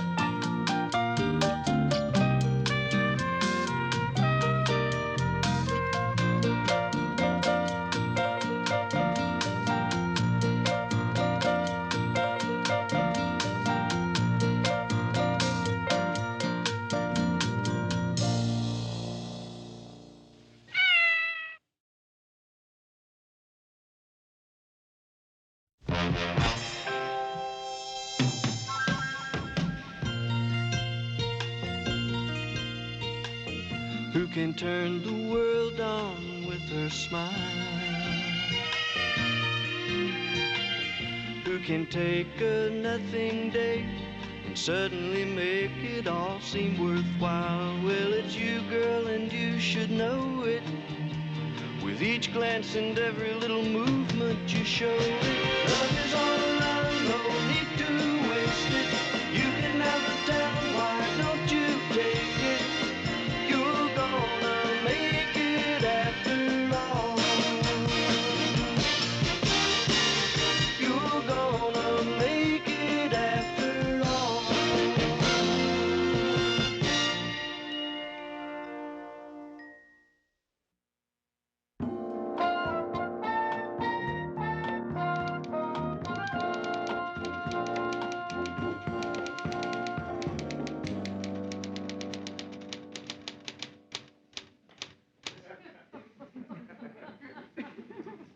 I have a provocative question.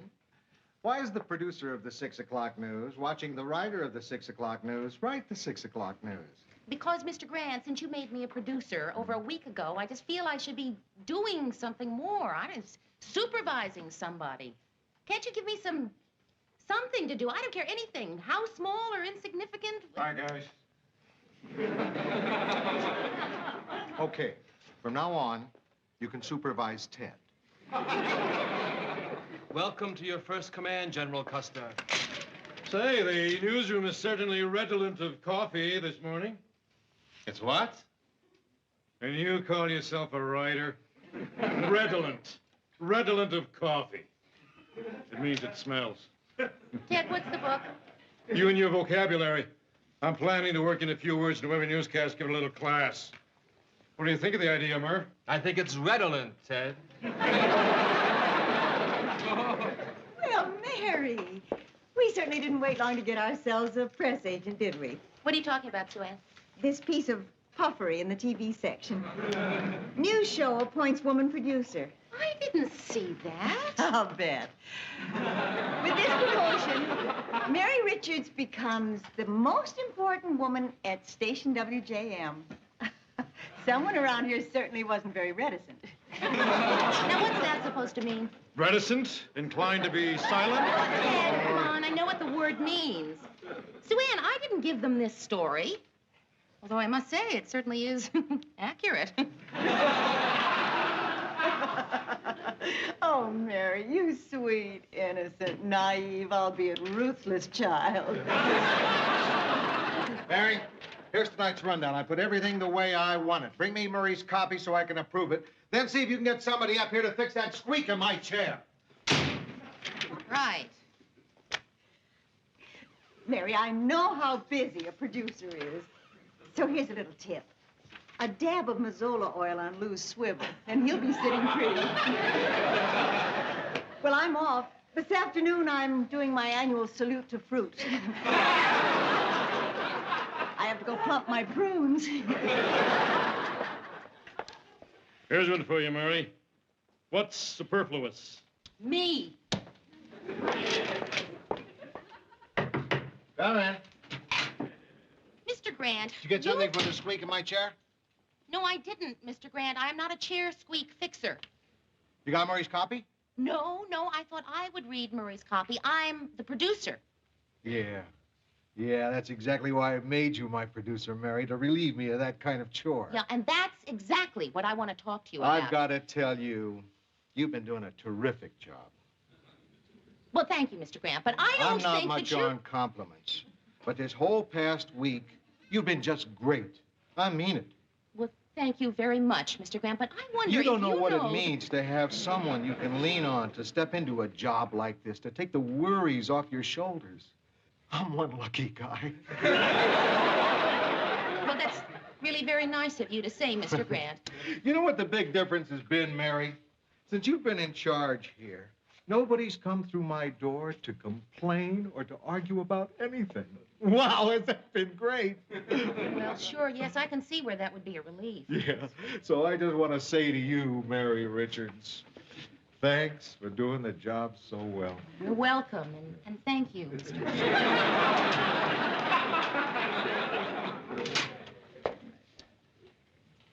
What just happened here? I sandbagged you. You came in here to gripe about something. I took the wind out of your sails. That's why I'm the executive producer. Yeah, and Mr. Grant, I'm the producer. I know I am because I see my name on the credits of the show every night, but that's the only way anyone could tell. Okay. Okay. I'll get you a sign for your desks. Mr. Grant, I don't want a sign for my desk. I just want a chance to produce the 6 o'clock news, just to see if I can do it. All right. You got it. Tomorrow you do the whole show yourself.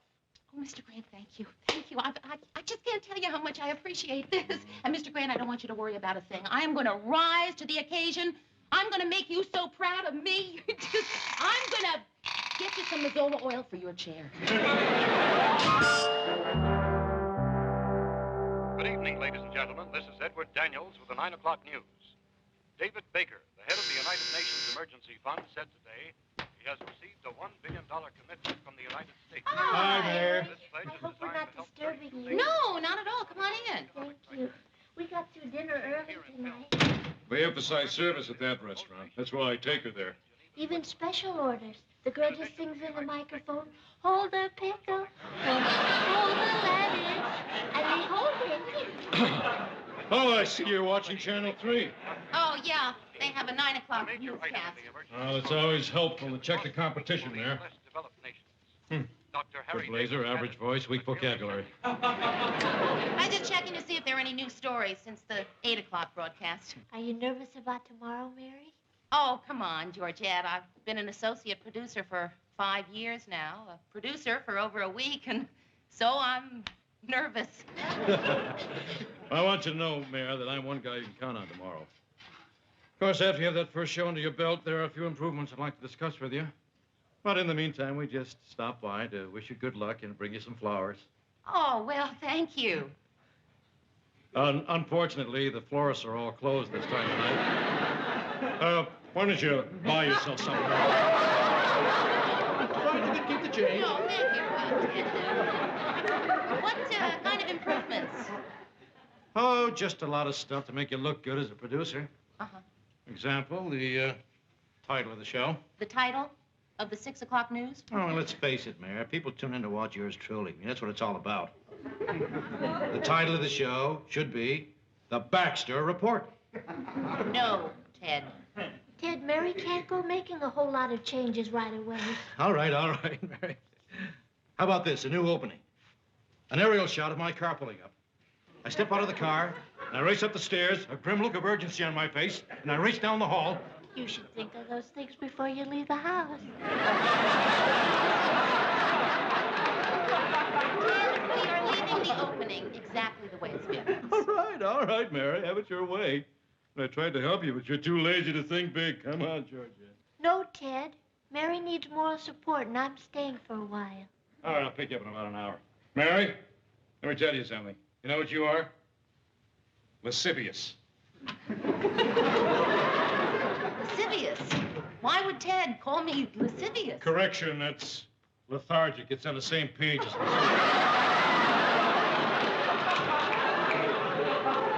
Would you like some coffee? Yes, thanks. Mary, don't worry about tomorrow. You're going to do fine. Oh, thanks, Georgette. Listen, you were sweet to stay. Boy, I tell you, it's times like these I really miss Rhoda. I'll bet you do. What would Rhoda say if she were here? Oh, I don't know that it's anything that she'd say. She'd just listen, I guess. I'll listen. Pretend I'm Rhoda. Go ahead. Well, okay. I'm nervous. Really nervous. You know, about tomorrow. Worried that something could go wrong. This isn't going very well, is it? Are you sure all Rhoda would do is just listen? Well, I guess about here is where Rhoda would have made a joke, you know, to sort of relieve the tension. I'm sorry, I'm not very good at jokes. That's okay. I guess I'm just really tense about tomorrow. This priest is playing golf with this rabbi. You don't have to do this. I know another one about a fat lady and a duck. No, which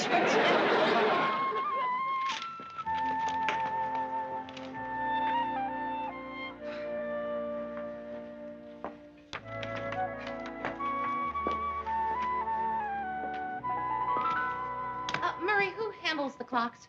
Why? Well, Tokyo is 5 minutes slow. See? Oh, yeah. It's little things like that that cost them the war. What's the matter, man? I don't know. I can't stay seated today. Somehow, I just don't feel a producer should be sitting. Mary, if God didn't intend for producers to sit, he wouldn't have given them such big chairs.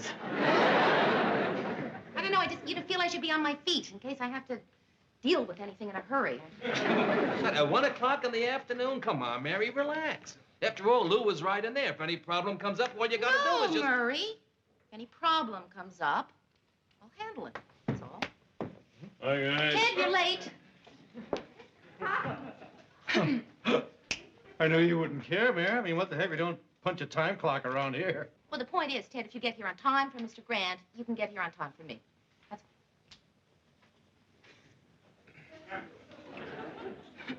To do what? whatever it is that you do when you get here on time for Mr. Grant. Well, all right, Mary. But I think you're being a little punctilious. All right, Ted, that's it. You're gonna give me that book, or I have to take it away from you. Is Lou in, Mary? Yes, he is. Oh. Mel, what did you want to see him about? Oh, I got this note that the producer wants some changes in the set. Oh, yes, well, I'm the producer now. Oh, yeah? Yeah. Congratulations. Thank you. Mel? Yeah, I just want to see what Lou wants. Yeah, but see, I'm the one who wanted the sketches. You are? Yes. Yes. Did you know, Mel, that we haven't changed the basic set in 5 years? Oh. And also, I wanted to talk to you about wardrobe. Ted's blazer, I want to get rid of it. Oh. Yeah, preferably before he has time to take it off. Hey, Lou, you want to check the copy? Murray, give it to me. Oh, no, sorry, Mary. I just saw Lou Oh, here. Lou, I do you thought want he'd to like look at these? Mary thinks the set should be changed. What for? The set's fine. Leave it alone. Mr. Grant, I thought I was the producer. That's right, Mary. Well, then why don't you let me do my job?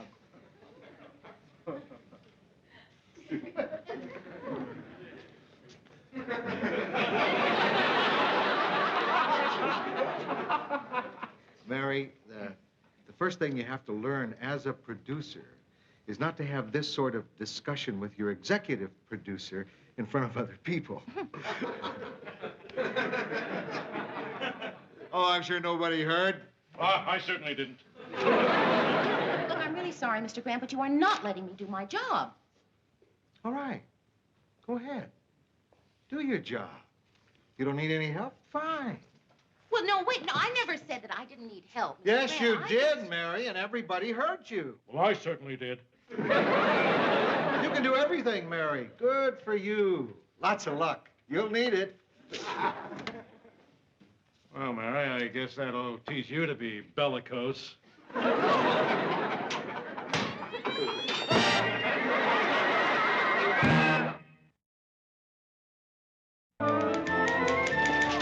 Murr, we'll open with the Senate hearings, and we'll follow with the narcotics crackdown, and then the governor's conference, huh? Yeah, that sounds like a good lineup. Yeah, listen, I got one problem. We have 30 seconds at the end of the show. Now, which do you think is more important? The birth of the baby rhinoceros at the zoo or the California grape pickers strike? Well, it depends on whether you're a rhino or a wino. Well, so the inmates really are in charge of the asylum. Oh, Sue Ann, I had nothing to do with that article. Mary, believe me, I'm proud of the way you haven't been disheartened by those who murmur that you've sacrificed your femininity to your ambition. Actually, Sue Ann, I haven't heard anyone murmur that. Then I'm the first. Of course, meanwhile, the man you supplanted is sitting alone in the bar downstairs, destroying himself with cheap booze. How do you know that? I just bought him a drink. Well, carry on, Mary. I'll just watch. It should be fascinating to observe how the most important woman at station WJM puts together a new show. All right, you want to watch? Go ahead, watch. Okay, Murray, I've decided we'll close with the baby wino. I mean, the baby rhino.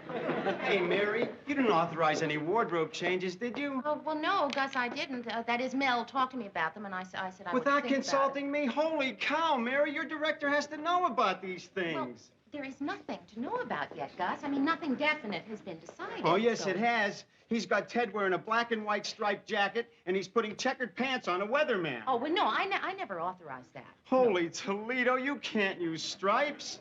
They strobe on you, and checks bleed. Yeah, well, see, all I said was that I wanted a different look. That's all. Well, you got it. Holy Moses, checks and stripes. Bleeding and strobing. All right, Mary, I'll put my foot down. Do you all hear me? I'll put my foot down. Suit yourself, Ted. It's your mouth. Mary, I'm not plugging any of these radical women's lib groups. Ted, come on, there's nothing radical about the Daughters of the American Revolution.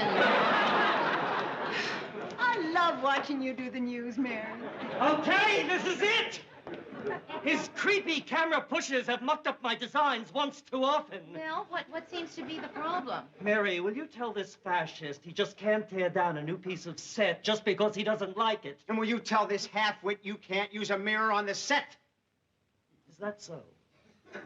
Is that so? I saw a Fred Astaire picture last night, and it was nothing but mirrors. Mirrors, as far as the eye could see. I think I saw that picture. Isn't that the one where he danced? Holy This is a live TV show. A mirror would reflect the cameras. I adore watching you do the news, Mary. Cool it. That's right, all of you, just cool it. This is neither the time nor the place to discuss this. Now, for today, everything's going to stay the way it is. Tomorrow morning, we'll have a production meeting here at 11 o'clock. You bring the designs and sketches, which I will discuss with you, okay? Okay? Okay. And if you want to come and watch, you come and watch. Any questions? It's not the way Lou would have handled it. Mary, Ted wants you to handle it the way Lou would have handled it. Ted, how'd you like me to punch your face out?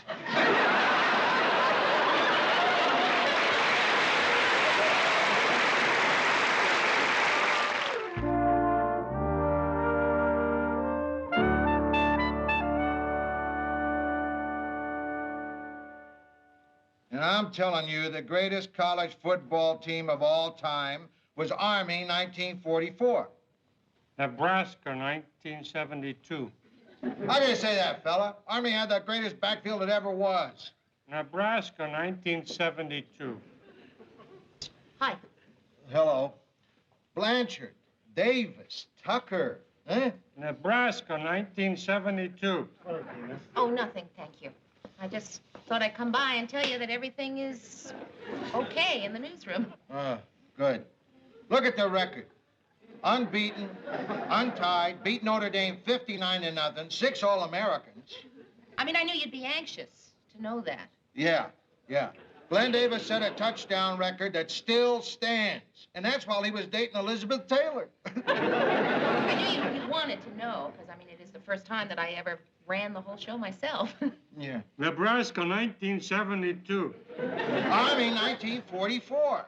So, I'm really glad that I was able to set your mind at ease. Yeah, thanks. That's nice. So everything's all right, huh? Yeah, if I do say so myself, everything is all right. You're not, for example, having trouble with Rollins? No. Who's Rollins? Your sound engineer. I thought you might be having some problems. No, everything's fine, just fine. Good. Glad to hear that, Mary. Yeah. I am managing to get the news on without a hitch. Good for you, Mary. Thanks. Mr. Grant, why did you think I might be having trouble with Rollins? Just a hunch. Okay. Mary. Yeah. That's Rollins.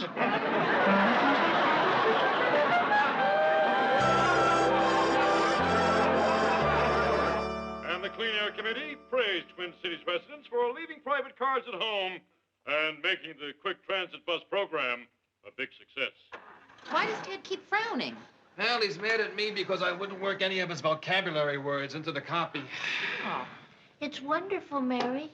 It's the best newscast I ever saw. Oh, thanks, Georgette. I hope they rerun it. And now a sad item. Monsignor Walter O'Rourke is dead at 87. Until his retirement in 1958, Monsignor O'Rourke served the Twin Cities Diocese, where he was much beloved. Let me just say this. I didn't know the Monsignor personally, but I'll bet you he was never lethargic, redolent, bellicose, or lascivious.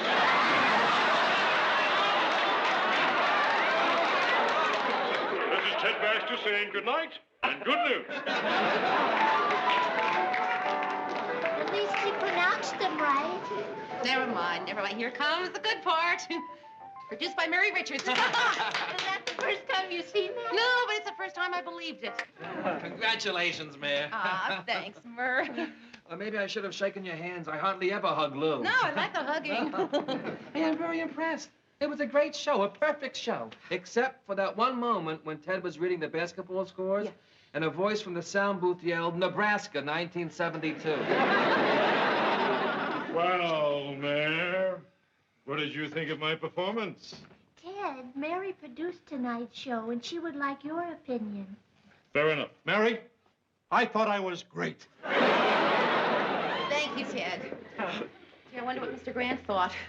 If he watched the show. Oh, Murr, I hope he watched the show. Well, you know Lou. If he liked it, he won't say a word. That's his highest praise. Nonsense, Murr. When I come off a newscast, he talks my ear off.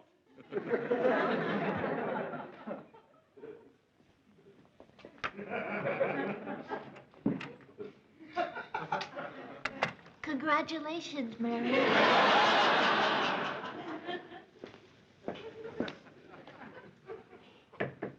Come in.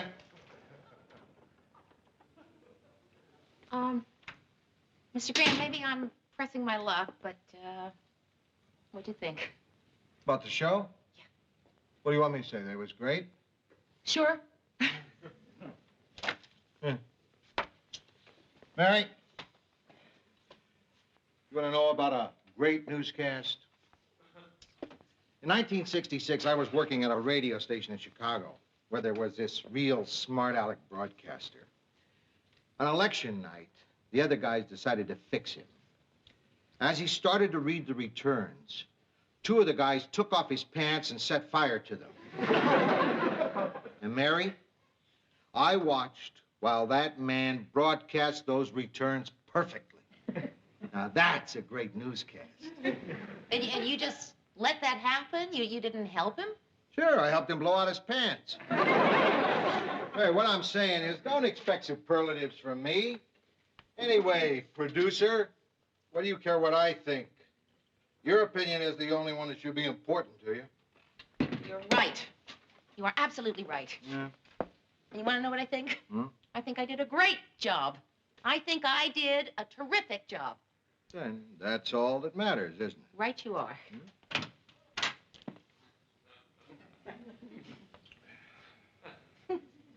Mr. Grant, what'd you think of the show? It didn't stink.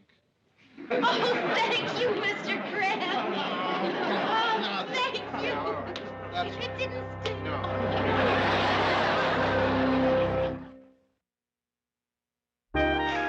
Okay. How about this? We open on military scenes, tanks, guns, planes, and cut to me in a khaki flak jacket. Ted, we are not going to change the opening of the show. Anyhow, I bet Ted can't say khaki flak jacket 3 times fast. I don't know why I waste my time on childish people.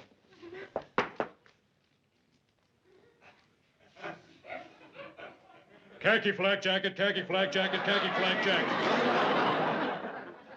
Hi, man.